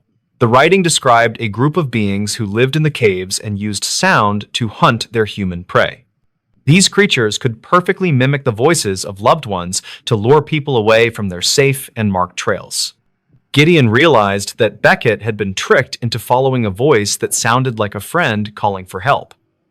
He saw a pile of bones in the corner of the cave that belonged to many different people, and the ranger managed to escape the cavern just as the rhythmic tapping started to echo through the dark stone walls. He ordered the entire Blackwood Hollow to be sealed off from the public, and he declared it a danger. The official report stated that Beckett Sterling had likely fallen into an unmarked sinkhole during a sudden and violent storm. Gideon knew the truth was much more unsettling because the mountain was still holding the voices of the lost hikers. He retired from the service a year later, and he moved to a quiet town where the ground was. The town of Blackwood tried to move on from the disappearance, but the residents never quite felt safe near the people started locking their doors at night, and they told their children to never repeat what they heard in woods. Gideon Thorne spent his remaining years studying the science of acoustics, and he tried to understand the mountain and its. He kept a copy of the final recording, and he often listened to the way the voice shifted and changed. Some people say that the observers are still out there, and they are still waiting for the next curious hiker. The legends of the Cumberland wilderness continue to grow, and more people report hearing voices in the high mountain air. Every August, the rangers notice an increase in the reports of rhythmic tapping coming from the deep limestone caves. They stay on the lower trails, and they never go into the hollow after the sun has set at. The case remains open in the dusty files of the sheriff office, but no new evidence has been found.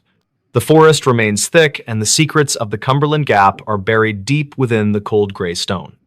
Gideon often wondered if Beckett was still in the cave, and if he was still calling out for someone. He knew that some mysteries are better left alone in the dark corners of the world, where the wind. The investigation into the recording gear revealed that the machines had been modified with parts that were not commercially available. This discovery suggested that the beings in the caves possessed a high level of technical knowledge about sound and physics. Gideon realized that the creatures were not just animals, but were a highly evolved species that lived in the dark. He spent his final days writing a book about the experience, but he never shared the most terrifying details with. He died in 2024, and he left his collection of audio tapes to the local Historical Society archives. The researchers who studied the tapes found that the voices in the background were actually speaking a very old language. It appeared that the beings had been living in the Cumberland Gap for thousands of years before the settlers arrived. This realization changed the way the community viewed the mountains and the legends that had been told for generations. The mystery of the Cumberland silence remains unsolved, and the files are still locked in the ranger station basement. The town of Blackwood remains a quiet place, but the residents always listen closely when the woods go silent suddenly.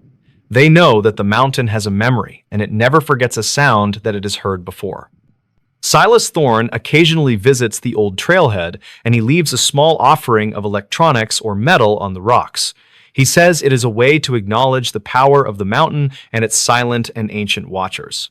Some people laugh at him, but others bring their own gifts to the edge of the dark and thick forest. The hollow seems to accept these items, and the number of disappearances has decreased significantly over the last few years. Beckett Sterling is remembered as a brilliant researcher who pushed the boundaries of what we know about the natural. His family still visits the park every year, but they never go near the valley where he was lost. They stand on the high ridges, and they listen to the wind blowing through the trees of the Cumberland. Sometimes they hear a faint voice on the breeze, but they know better than to follow the sound into. The Appalachian Mountains continue to stand tall, and they keep their secrets hidden beneath the canopy of the green trees. The story of the silent wilderness is a reminder that we are only temporary guests in an ancient world. Gideon Thorne once wrote that the woods do not belong to us, but to the sounds that live within. Every October, the people look at the mountains and they remember the night the Cumberland wilderness went completely and eerily. The final recording Gideon made before he left the service was a simple description of the silence in the forest. He said that the silence was not an absence of sound, but a presence that felt very heavy and dark. He believed that the mountain was a living record of every scream and every laugh that had ever happened. This theory was never proven, but it remains a popular topic among the local hunters and the forest rangers. The tapes from the hollow are now stored in a specialized vault to prevent any unauthorized people from listening. Many people have tried to find the entrance to the hidden cavern, but the cliffs have shifted over the years. It seems as though the mountain has moved the path to protect its secret from the people who live. Silas Thorne says that some things are not meant to be mapped or understood by those who do not belong. He still patrols the lower trails, but he never goes above the ridgeline after the sun has set. He knows that the observers are still there, and they are still waiting for the next voice too.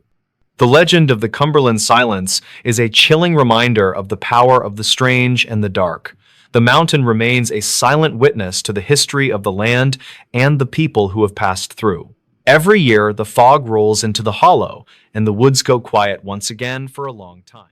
In this new story, on July 26, 2019, emergency responders were dispatched to a narrow stretch of State Route 16 in southern West Virginia after several passing motorists reported finding an abandoned pickup truck resting against a roadside guardrail.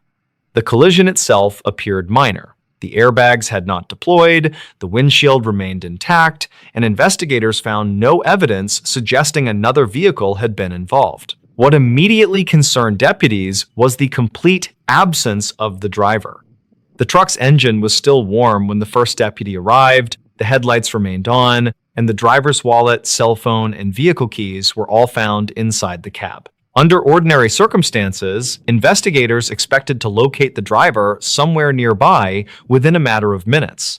Instead, the search developed into one of the most unusual missing person investigations the county had handled in years. The truck belonged to 43-year-old Michael Turner, an electrical contractor from Beckley who had spent the afternoon inspecting power equipment at several rural substations following severe summer storms earlier that week. Company records confirmed he completed his final inspection shortly after 8 o'clock before beginning the 70-minute drive home. GPS records taken from his work tablet showed nothing unusual during most of the journey. He stopped briefly at a gas station, purchased coffee, and continued north along the same highway he had driven dozens of times before. Security cameras showed him leaving alone. Nothing in his behavior suggested confusion, distress, or any intention of changing his route. Deputies began searching the immediate area under the assumption that Turner had been injured and wandered into the surrounding woods seeking help. Volunteer firefighters, tracking teams, thermal imaging drones, and canine units spent the remainder of the night examining nearly 3 miles of steep forest surrounding the crash site. Fresh tire marks confirmed the pickup had gradually drifted onto the shoulder before striking the guardrail at relatively low speed. There were no signs of sudden braking, evasive steering, or mechanical failure. More puzzling still, investigators found only a single set of footprints leading away from the driver's door. Those tracks continued for approximately 80 yards before ending abruptly on a patch of exposed rock where tracking dogs lost the scent entirely. During the following morning, accident reconstruction specialists examined the vehicle in greater detail. They found no evidence of intoxication, medical distress, or equipment failure. The truck contained unopened groceries, work documents neatly organized on the passenger seat, and a cooler holding medication Turner was expected to take that evening. His wedding ring remained on the center console after he had apparently removed it while working earlier that day, a habit his wife later confirmed. Everything inside the truck suggested a man expecting to arrive home within the hour. Nothing suggested someone preparing to disappear voluntarily. Investigators next focused on Turner's digital activity. His mobile phone had stopped transmitting only moments before deputies arrived, but technicians recovered location data covering the final 30 minutes of his drive. The information revealed something unexpected. Although the truck had remained on State Route 16, the phone's internal compass repeatedly registered abrupt directional changes inconsistent with the road itself. Analysts initially suspected a software error until identical anomalies appeared in data collected from Turner's dashboard navigation system. Whatever caused the irregular readings affected 2 independent devices operating through different sensors. Engineers were unable to reproduce the malfunction during later testing.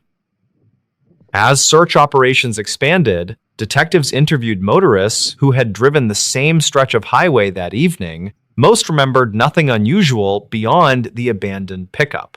One witness, however, provided a timeline that complicated the investigation. Traveling approximately 15 minutes behind Turner, she recalled passing the same white pickup twice within less than 10 minutes, despite remaining on the same road without making any turns. Investigators verified her route using toll records and fuel receipts. According to every available record, she could not have encountered the same vehicle twice unless one of the two timelines was incorrect. Yet, surveillance footage from a convenience store confirmed the time she entered the highway matched her statement almost exactly. State police analysts reviewed traffic cameras from neighboring counties, hoping to establish Turner's complete route. Every camera showed the pickup exactly where investigators expected until the final 12-mile section approaching the crash site. No cameras covered that stretch of road directly, leaving investigators to reconstruct events using witness statements, digital records, and estimated travel times. The resulting timeline contained an unexplained gap of nearly 26 minutes. Based on the distance involved, Turner should have reached the crash location long before emergency calls were placed. No evidence explained where he had been during those missing minutes. Search teams remained in the area for 12 consecutive days. Helicopters equipped with infrared cameras surveyed nearby ridgelines, dive teams searched ponds and abandoned quarry pits.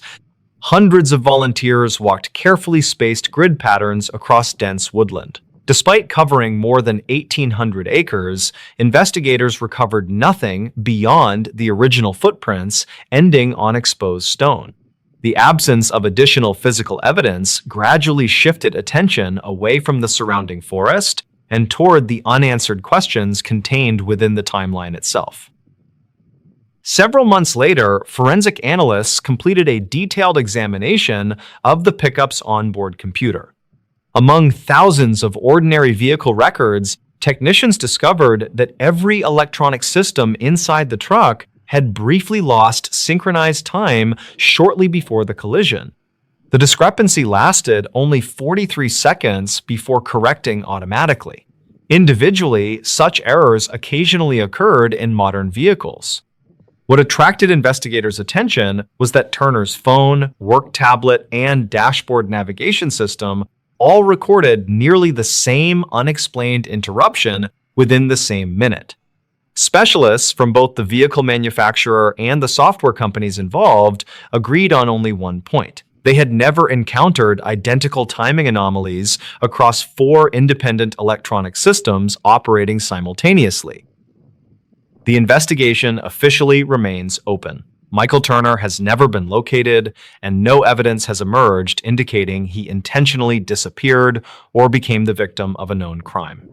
His truck still sits inside a secured evidence facility, preserved because investigators believe advances in digital forensics may someday explain details that current technology cannot. The official case file concludes with a straightforward assessment stating that the available evidence is insufficient to determine what occurred during the final half hour of Turner's journey. For the detectives who worked the investigation, however, the unanswered questions begin much earlier than the crash itself. They begin with the missing 26 minutes, a routine drive home, and one of the darkest July nights the county has ever tried to explain. In this news story, most visitors entered Appalachia expecting breathtaking overlooks, quiet rivers, and endless forests painted with brilliant autumn colors. They planned scenic drives through mountain passes where every curve revealed another postcard view. Few realized those same roads carried generations of stories that never appeared in travel brochures. Long before highways connected distant towns, narrow mountain routes linked isolated communities that depended entirely on one another. Families remembered every bridge, every abandoned church, and every forgotten cemetery hidden among the ridges. Some roads eventually gained quiet reputations that locals rarely discussed with strangers. The warnings usually arrived as simple advice rather than dramatic ghost stories. Older residents suggested reaching the next town before sunset or choosing the longer highway instead of certain backroads. They almost never explained why. For most travelers, those conversations sounded like ordinary mountain folklore. Only years later did some realize they had unknowingly driven through places where unexplained experiences had been reported for generations. One autumn evening, the Harris family began what they believed would become another unforgettable drive through the Appalachian Mountains. Mark Harris enjoyed photographing abandoned structures, while his wife Jennifer preferred documenting forgotten churches, one-room schoolhouses, and historic cemeteries scattered throughout rural valleys. Their teenage son Ethan spent most trips recording video for a travel channel dedicated to overlooked destinations across America. They had already crossed thousands of miles without experiencing anything stranger than unexpected wildlife crossing the road. Careful planning, reliable equipment, and years of experience convinced them they understood mountain travel better than most tourists. Nothing suggested this journey would become the only trip they refused to repeat.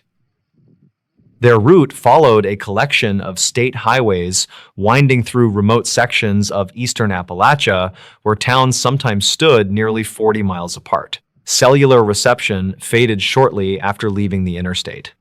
Paper maps replaced navigation apps because the surrounding mountains frequently interrupted satellite signals. The family welcomed the isolation. Modern distractions disappeared almost immediately, leaving only forests stretching endlessly beyond both sides of the pavement. Occasional wooden signs pointed toward communities with populations smaller than a single city block elsewhere in the country. Weather remained perfect throughout the afternoon. Blue skies reflected across narrow rivers flowing beside the highway, while cool mountain air drifted through open windows, carrying the scent of fallen leaves and damp earth. Shortly before sunset, they stopped at a family-owned diner overlooking a small valley. Local residents filled nearly every table despite the quiet weekday evening. Conversations centered around hunting season, changing weather, and roads damaged during previous winters. When Mark casually mentioned their planned route across an older mountain highway, several conversations briefly stopped before continuing as though nothing had happened. Their waitress hesitated only long enough to ask whether they intended driving that road after dark. Mark answered yes, because the next motel remained less than 90 miles away. She nodded politely before recommending they leave immediately rather than waiting for dessert. Her tone carried concern instead of fear, making the advice strangely memorable. The highway narrowed within minutes after leaving town. Fresh pavement gradually gave way to older asphalt, patched repeatedly over decades. Guardrails disappeared along several steep curves overlooking valleys that vanished beneath growing darkness. Dense hardwood forests pressed tightly against both sides of the road until branches formed a tunnel overhead. Traffic became almost non-existent. During nearly 40 minutes, they encountered only one pickup truck traveling in the opposite direction. Its driver briefly flashed headlights twice before disappearing around the next bend. Jennifer assumed the signal warned about deer farther ahead. Ethan continued filming through the windshield, hoping to capture the fading evening light filtering between towering ridges. Darkness arrived much faster than expected beneath the forest canopy. Mark switched to high beams, revealing countless tree trunks standing like silent walls only a few feet beyond the pavement. Fog slowly gathered inside low valleys before drifting upward across the highway. Visibility remained acceptable, yet every curve looked strangely similar to the previous one. Ethan eventually lowered his camera after noticing something unusual. Mile markers seemed inconsistent. Marker 63 appeared first, followed several minutes later by marker 61. Another curve revealed marker 64 again. Mark assumed he had simply misread them while concentrating on the winding road. Ethan replayed his recording and quietly confirmed the numbers appeared exactly as remembered. Jennifer unfolded their paper map beneath the interior light. According to the route, they should have reached a small crossroads community nearly 15 minutes earlier. Instead, the forest continued uninterrupted in every direction. No driveways appeared, no mailboxes stood beside the pavement, even electrical lines seemed to vanish beyond the last ridge they crossed. The silence outside gradually became noticeable. Normally, mountain roads echoed with insects, distant streams, or occasional owls. Here, the surrounding forest appeared completely still, despite gentle wind moving across the higher slopes. When Mark lowered his window for several seconds, he heard nothing except the steady hum of the engine. Another 20 minutes passed before headlights illuminated an old white church standing beside the road. A narrow cemetery surrounded the building behind a weathered iron fence, leaning noticeably toward the hillside. Jennifer asked whether they could stop for photographs the following morning because moonlight gave the place an unusual appearance. Mark slowed slightly but continued driving. Less than 10 minutes later, Ethan looked up from his camera and quietly asked why they were passing the same church again. Nobody answered immediately. The identical leaning fence, cracked front steps, and broken stained glass window stood exactly where they had appeared before. Mark insisted another church probably resembled the first one because many rural congregations used nearly identical architecture.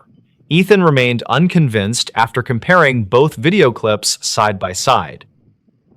The family finally reached a narrow bridge crossing a shallow creek. Beside the entrance stood an old wooden warning sign faded almost beyond recognition. Jennifer noticed a distinctive lightning-shaped crack running through one corner of the board. 15 minutes later, another bridge appeared.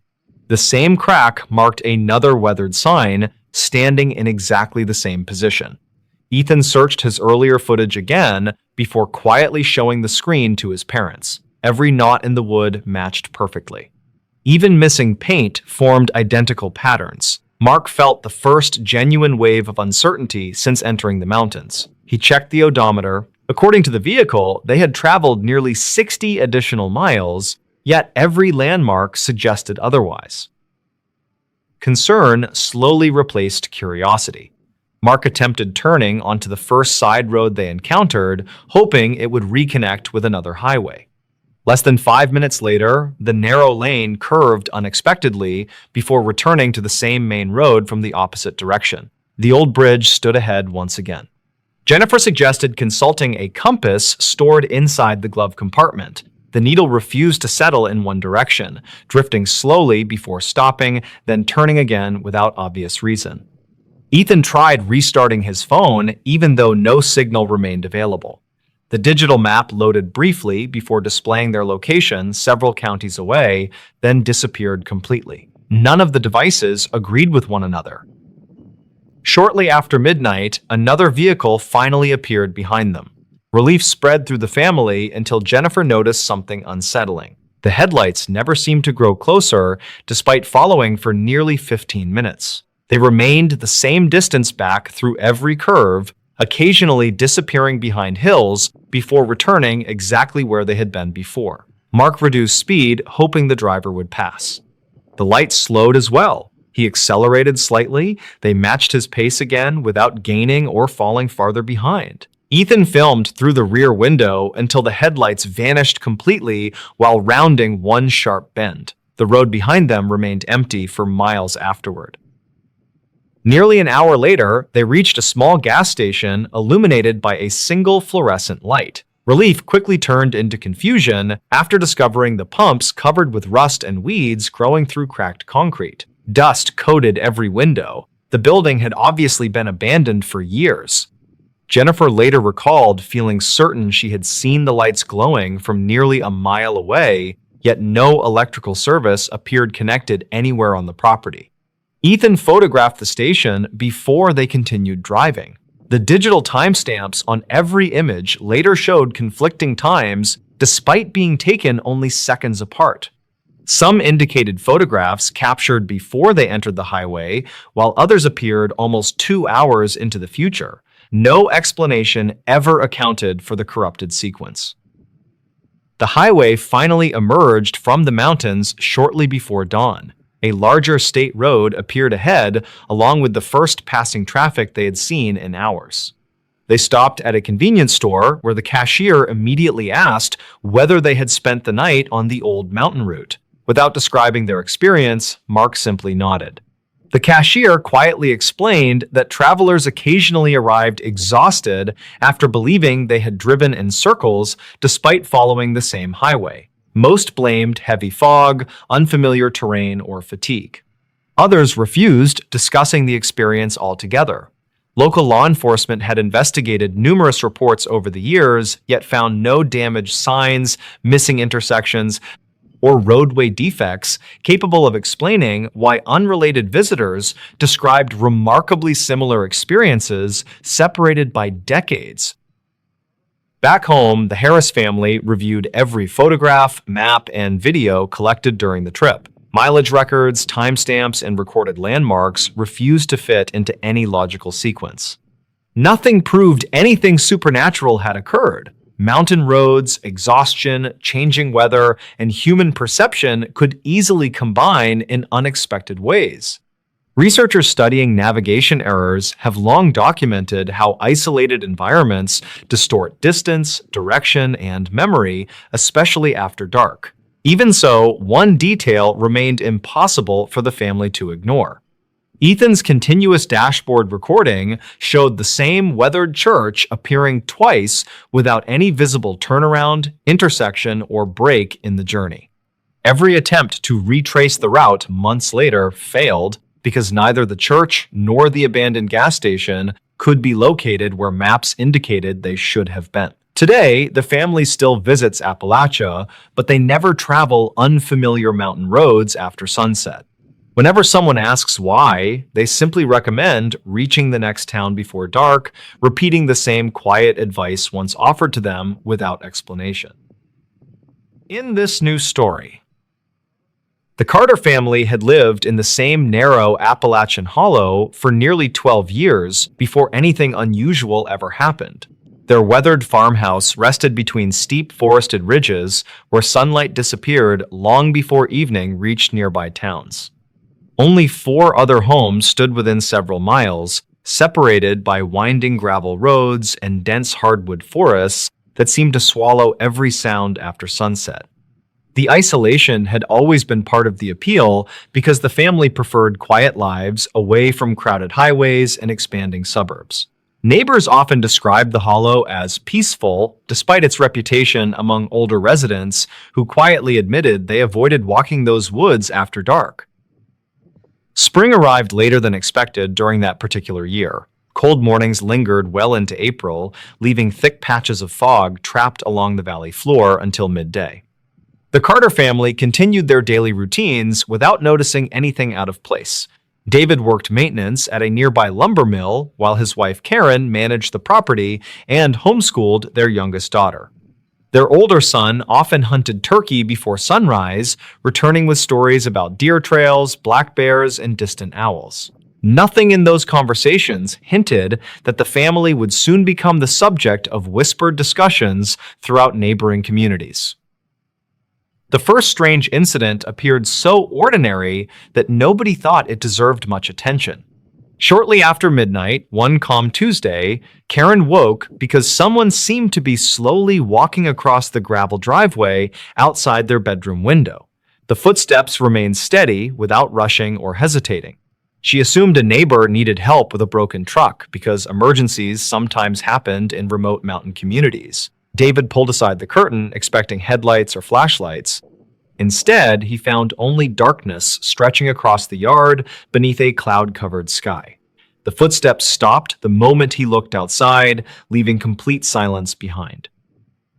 The following evening, everything remained perfectly normal until almost the exact same time. Again, the slow footsteps crossed the driveway.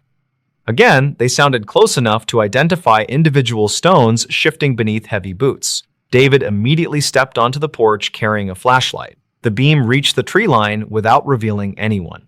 Fresh dew covered the gravel, yet no footprints appeared anywhere across the driveway. The woods surrounding the farmhouse remained unusually still. Even insects seemed quieter than expected for that season, something David mentioned only after returning indoors.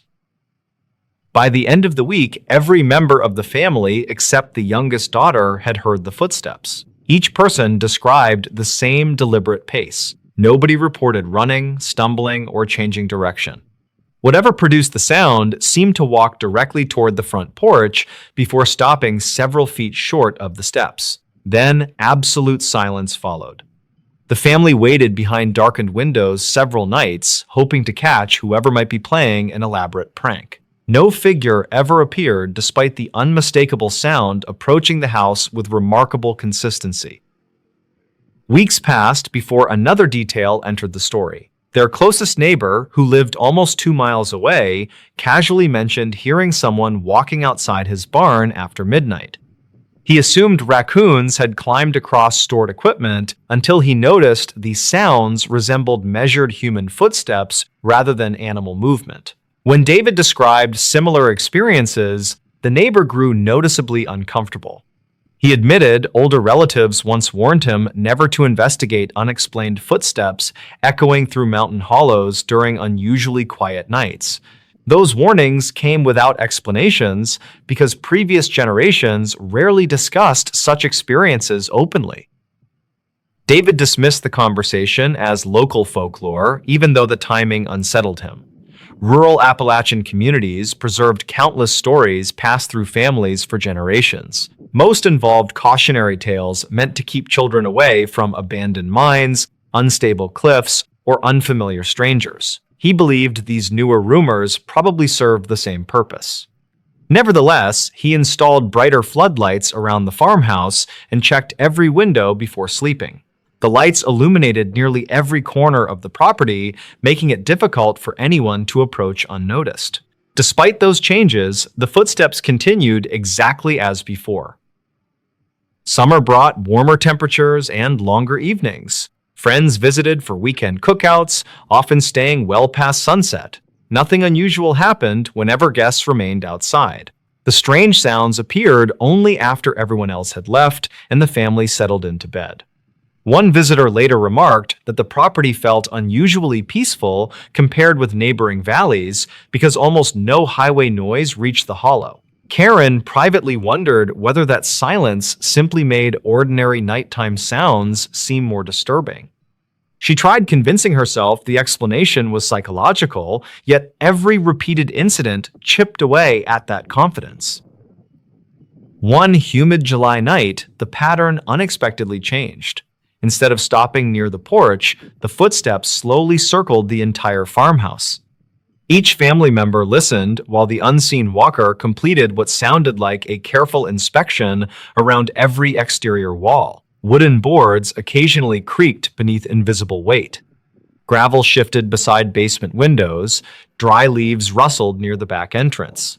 David opened the rear door before the sounds reached that side of the house. Nothing stood beneath the floodlights except motionless trees swaying gently in the warm night air. Karen began recording dates and times inside a notebook. She hoped documenting each occurrence might reveal a logical pattern connected to weather, wildlife, or nearby activity. After several months, she noticed most incidents happened during calm evenings without strong wind or rain. The sounds almost never appeared during storms. They also seemed concentrated between midnight and 2 in the morning. Those observations fascinated David because they suggested consistency rather than random imagination. Still, neither explanation nor physical evidence emerged despite careful attention.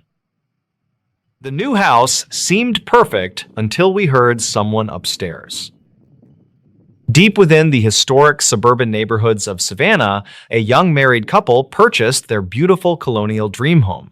During the humid autumn of 2020, they completely renovated the massive historic wooden structure very carefully.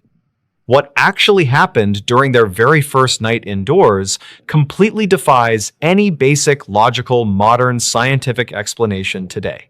Archived notes from the subsequent state police investigation describe a highly disturbing timeline of terrifying late-night events. 32-year-old Liam worked as a highly dedicated structural architect designing complex commercial office buildings daily. His highly capable wife was a 30-year-old financial accountant named Chloe, who frequently worked remotely indoors. Their primary professional goal required them to quickly establish a quiet, comfortable domestic life away from noisy apartments. The county file from 2009 actually mentioned several highly unusual trespassing complaints regarding this exact property. They officially arrived on October 12th and immediately began carefully unpacking their heavy cardboard boxes in the parlor. The first quiet afternoon passed entirely without any significant dangerous incidents as the exhausted couple arranged their furniture. State records confirm the regional weather forecast predicted clear skies and dropping temperatures for that entire dark night. However, Chloe woke up shortly after midnight because she clearly heard strange, heavy footsteps echoing above their ceiling. She initially assumed a large, heavy animal was aggressively exploring the completely unfinished, dusty, wooden, dark, hidden attic. When she cautiously listened closer, the heavy, rhythmic footsteps instantly ceased completely in the cold, oppressive, silent house. Liam quickly discovered a highly bizarre, locked, heavy wooden door blocking the narrow hallway leading toward the stairs. The strange, unexplainable heavy door was perfectly solid, and it featured 3 massive modern steel deadbolts installed backwards. Some locals claimed a rogue, eccentric previous owner actively hid dangerous structural damage behind heavily reinforced wooden barricades. Investigators never confirmed those specific wild, unsubstantiated rumors and strictly maintained the property was entirely structurally safe generally. Liam carefully photographed the bizarre locked barricade and noted that the surrounding drywall showed extreme signs of stress. The highly stressful situation escalated drastically during that dark hour when an awful chemical smell suddenly arrived continuously. Reportedly, the foul, suffocating odor tightly resembled burning synthetic plastic mixed heavily with the sharp scent of sulfur. Both dedicated homeowners immediately started coughing violently and aggressively struggling to breathe properly inside their completely sealed bedroom. Liam quickly grabbed his portable emergency radio to call for immediate outside medical assistance, but only received static. Dispatch logs show no emergency distress calls were ever successfully officially recorded by the regional police department then. Suddenly, a massive, unseen, heavy physical force violently shook the solid foundation and violently rattled the thick windows. Liam scrambled frantically toward the dark hallway and desperately aimed his high-powered security flashlight toward the ceiling. The glowing beam instantly revealed an enormous, intense, dark mass standing perfectly still directly behind the stair banister. The strange, dark anomaly lacked any discernible biological features and completely blocked the normal, bright ambient light entirely. Records conflict regarding exactly how long they silently, terrifyingly watched the imposing tall anomaly before it slowly retreated. Chloe frantically, urgently insisted they absolutely needed to completely abandon their newly purchased historic home and run outside. Liam completely strongly agreed, but they soon realized the main electrical breaker panel was constantly displaying erratic sparks.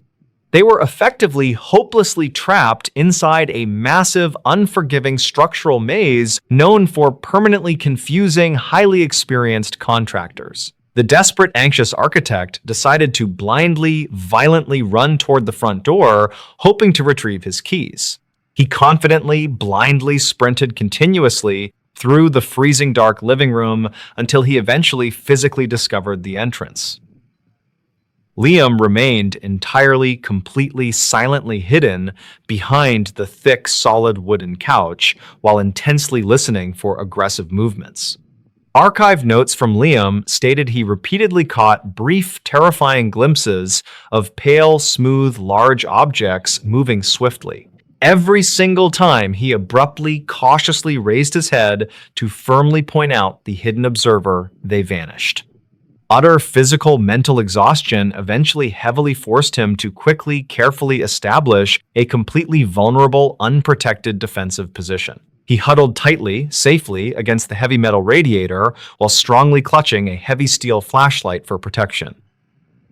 Around 2 in the freezing morning, the surrounding dark, dense house suddenly fell totally dead silent entirely, completely. A deep, guttural, mechanical humming sound slowly, continuously began to violently vibrate through the damp dirt beneath floorboards. Some locals claimed strange underground natural gas releases occasionally plagued the Savannah region, but geologists officially found nothing. Liam frantically aggressively scanned the pitch-black distant hallway with his heavy flashlight, but the expensive battery died. He silently screamed internally in absolute, sheer, unadulterated terror when a tall, pale, smooth shape casually stepped forward. The towering, featureless, pale entity did not overtly, aggressively attack the reinforced door, but simply stood motionless completely. Liam slowly, hesitantly gripped his heavy steel flashlight tightly, but his frozen, numb fingers were constantly heavily trembling. The bizarre, towering, unknown creature emitted another deep, deafening, humming vocalization that violently, instantly, completely shattered the windows.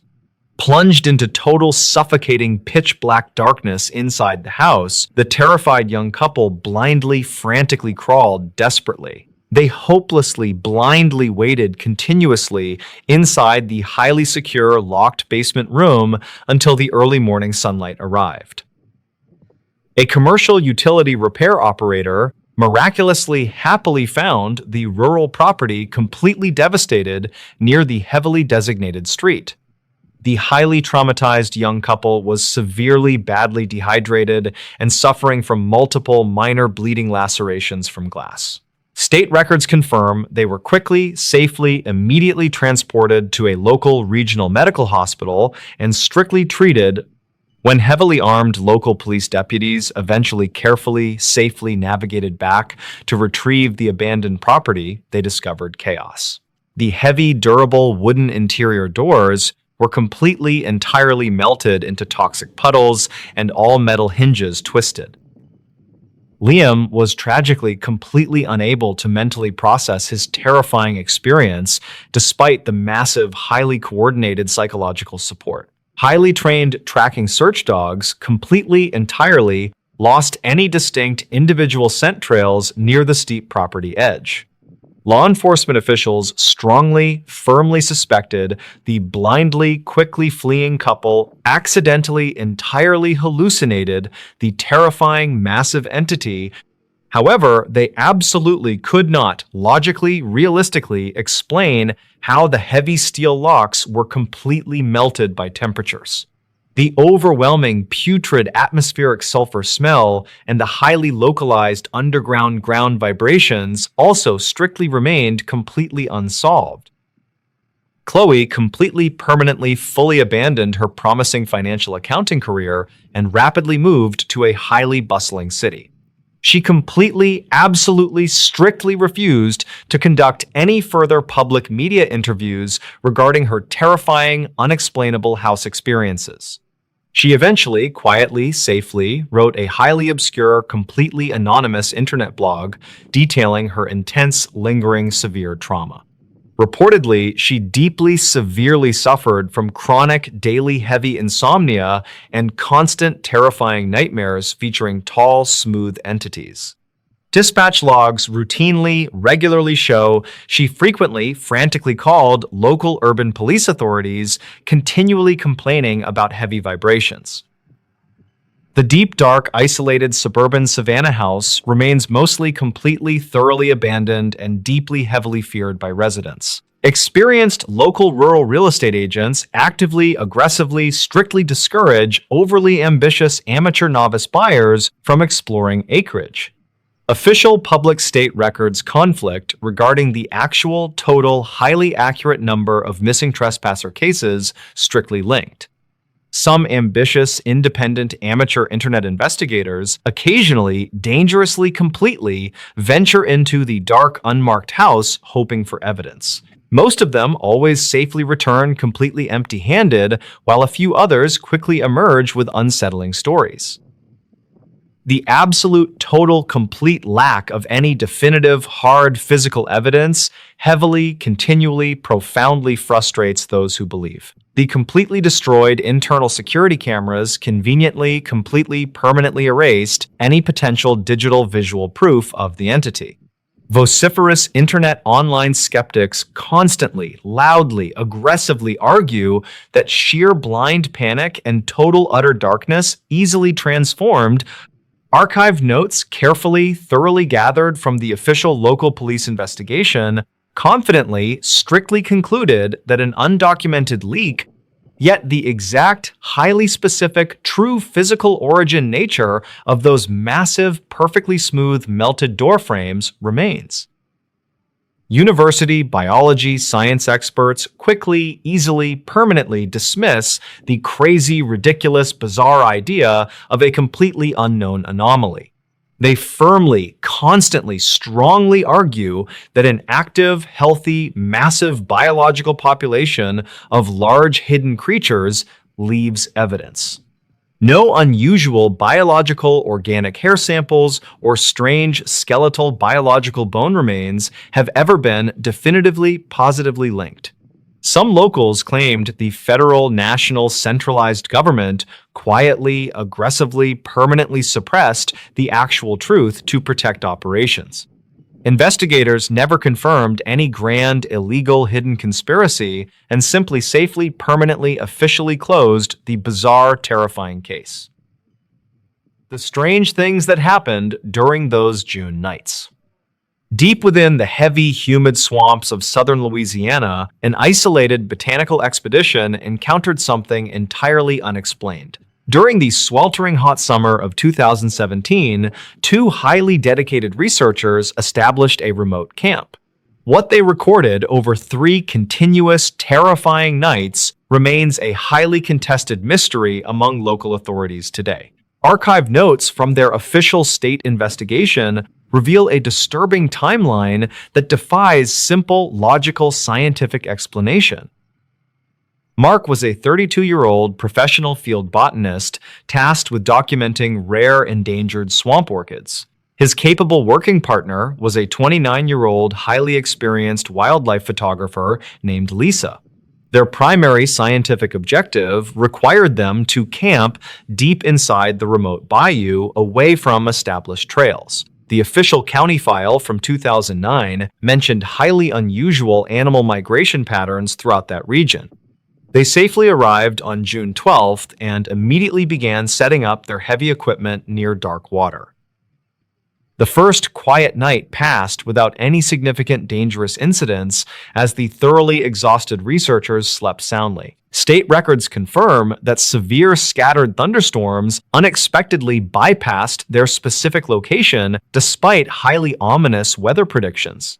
However, Lisa woke up shortly after midnight because she heard strange, heavy splashing sounds near the bank. She initially assumed a curious large alligator was investigating their sealed waterproof containers near the muddy shore. When she cautiously shined her heavy flashlight outside, the heavy splashing sounds instantly ceased in the darkness. Mark quickly discovered a series of massive, deep indentations in the damp soil the following humid morning. The strange, deep tracks were vaguely humanoid in shape, but they sank nearly 4 inches into mud. Some locals claimed a rogue commercial trapping outfit operated illegally nearby, but investigators never confirmed those rumors. Mark carefully photographed the bizarre muddy footprints and noted that the stride length indicated a tall creature. He calmly rationalized that rapidly rising swamp water might have dangerously distorted ordinary wild animal tracks overnight. The highly stressful situation escalated drastically during their second dark night when an awful chemical smell arrived. Reportedly, the foul, suffocating odor resembled rotting meat mixed heavily with the sharp scent of raw sulfur. Both dedicated researchers immediately woke up coughing violently and struggling to breathe properly inside their small tents. Lisa quickly grabbed her emergency satellite radio to call for immediate outside assistance, but only received static. Dispatch logs show no emergency distress calls were ever successfully recorded by the regional ranger station then. Suddenly, a massive, unseen heavy force violently shook the solid ground and collapsed the aluminum tent frame. Mark scrambled frantically into the dark open clearing and desperately aimed his high-powered thermal imaging camera. The glowing digital screen instantly revealed an enormous intense heat signature standing perfectly still behind a cypress. The strange, glowing thermal image lacked any discernible biological features and completely blocked the ambient background radiation. Records conflict regarding exactly how long they silently watched the imposing bright anomaly before it slowly retreated. Morning light quickly revealed that their specialized digital navigation equipment was completely shattered into tiny, useless pieces. Mark frantically insisted they absolutely needed to abandon their remaining camping gear and hike toward the highway. Lisa completely agreed, but they soon realized their backup analog compasses were displaying erratic magnetic directional headings. They were effectively hopelessly lost in a massive, unforgiving wilderness region known for disorienting, highly experienced survivalists. The desperate, anxious botanists decided to blindly follow the slow river current, hoping it intersected a road. They hiked for 12 grueling, painful hours through thick, thorny underbrush while constantly feeling intensely directly watched. Archived notes from Lisa stated she repeatedly caught brief, terrifying glimpses of pale, smooth objects moving swiftly. Every single time she abruptly stopped to point out the hidden observer, the pale, unknown shapes vanished.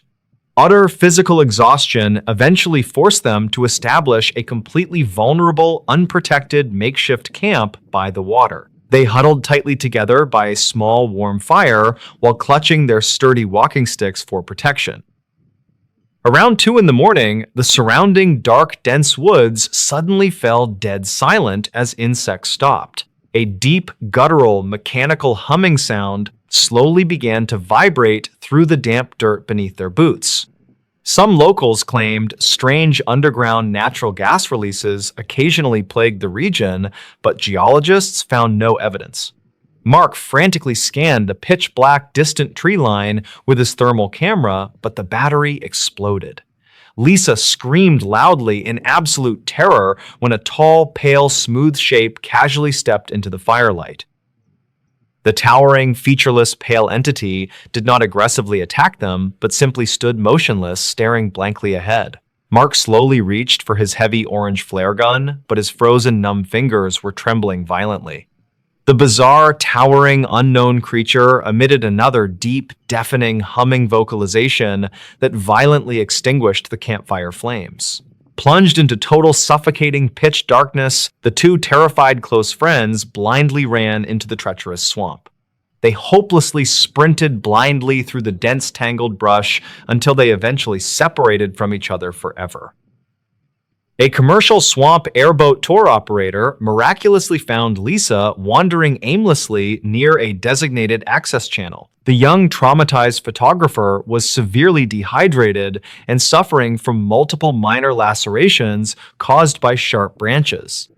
State records confirm she was immediately transported to a local regional medical hospital and strictly treated. When heavily armed police deputies eventually navigated back to retrieve the abandoned campsite, they discovered sheer chaos.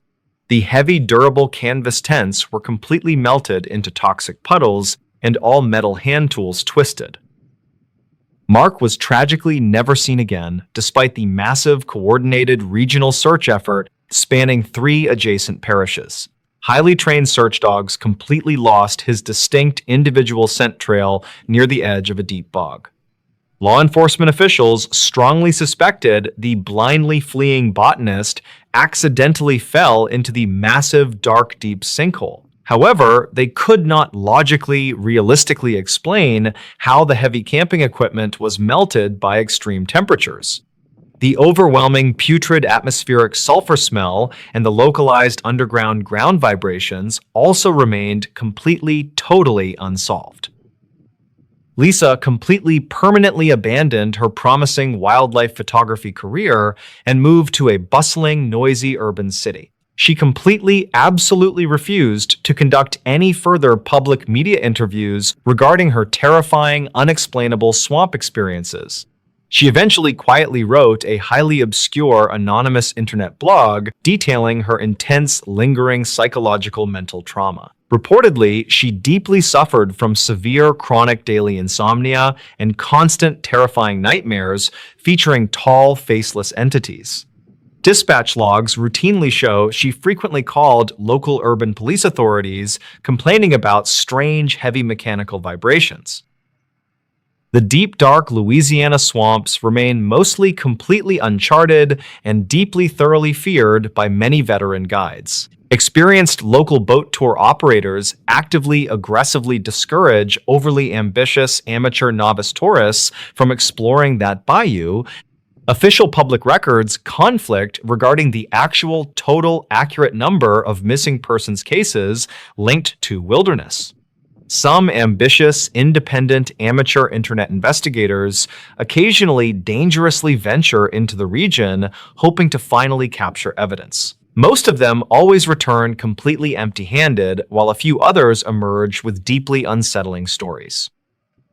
The absolute total lack of any definitive, hard physical evidence heavily continually frustrates those who believe Lisa. The destroyed, shattered thermal camera conveniently completely erased any potential digital visual proof of the giant signature. Vociferous internet skeptics constantly loudly argue that sheer blind panic and total darkness easily transformed a bear.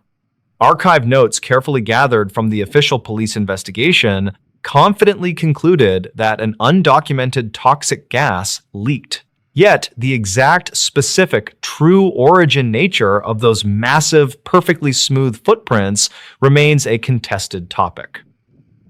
University biology experts quickly, easily dismiss the crazy, ridiculous idea of a completely unknown, massive swamp animal. They firmly, constantly argue that an active, healthy breeding population of large, hidden creatures would leave evidence. No unusual animal hair samples or strange skeletal bone remains have ever been definitively, positively, conclusively linked. Some locals claimed the federal national government quietly, aggressively suppressed the actual truth to secretly protect operations. Official government investigators never confirmed any grand illegal conspiracy and simply permanently closed the bizarre swamp case.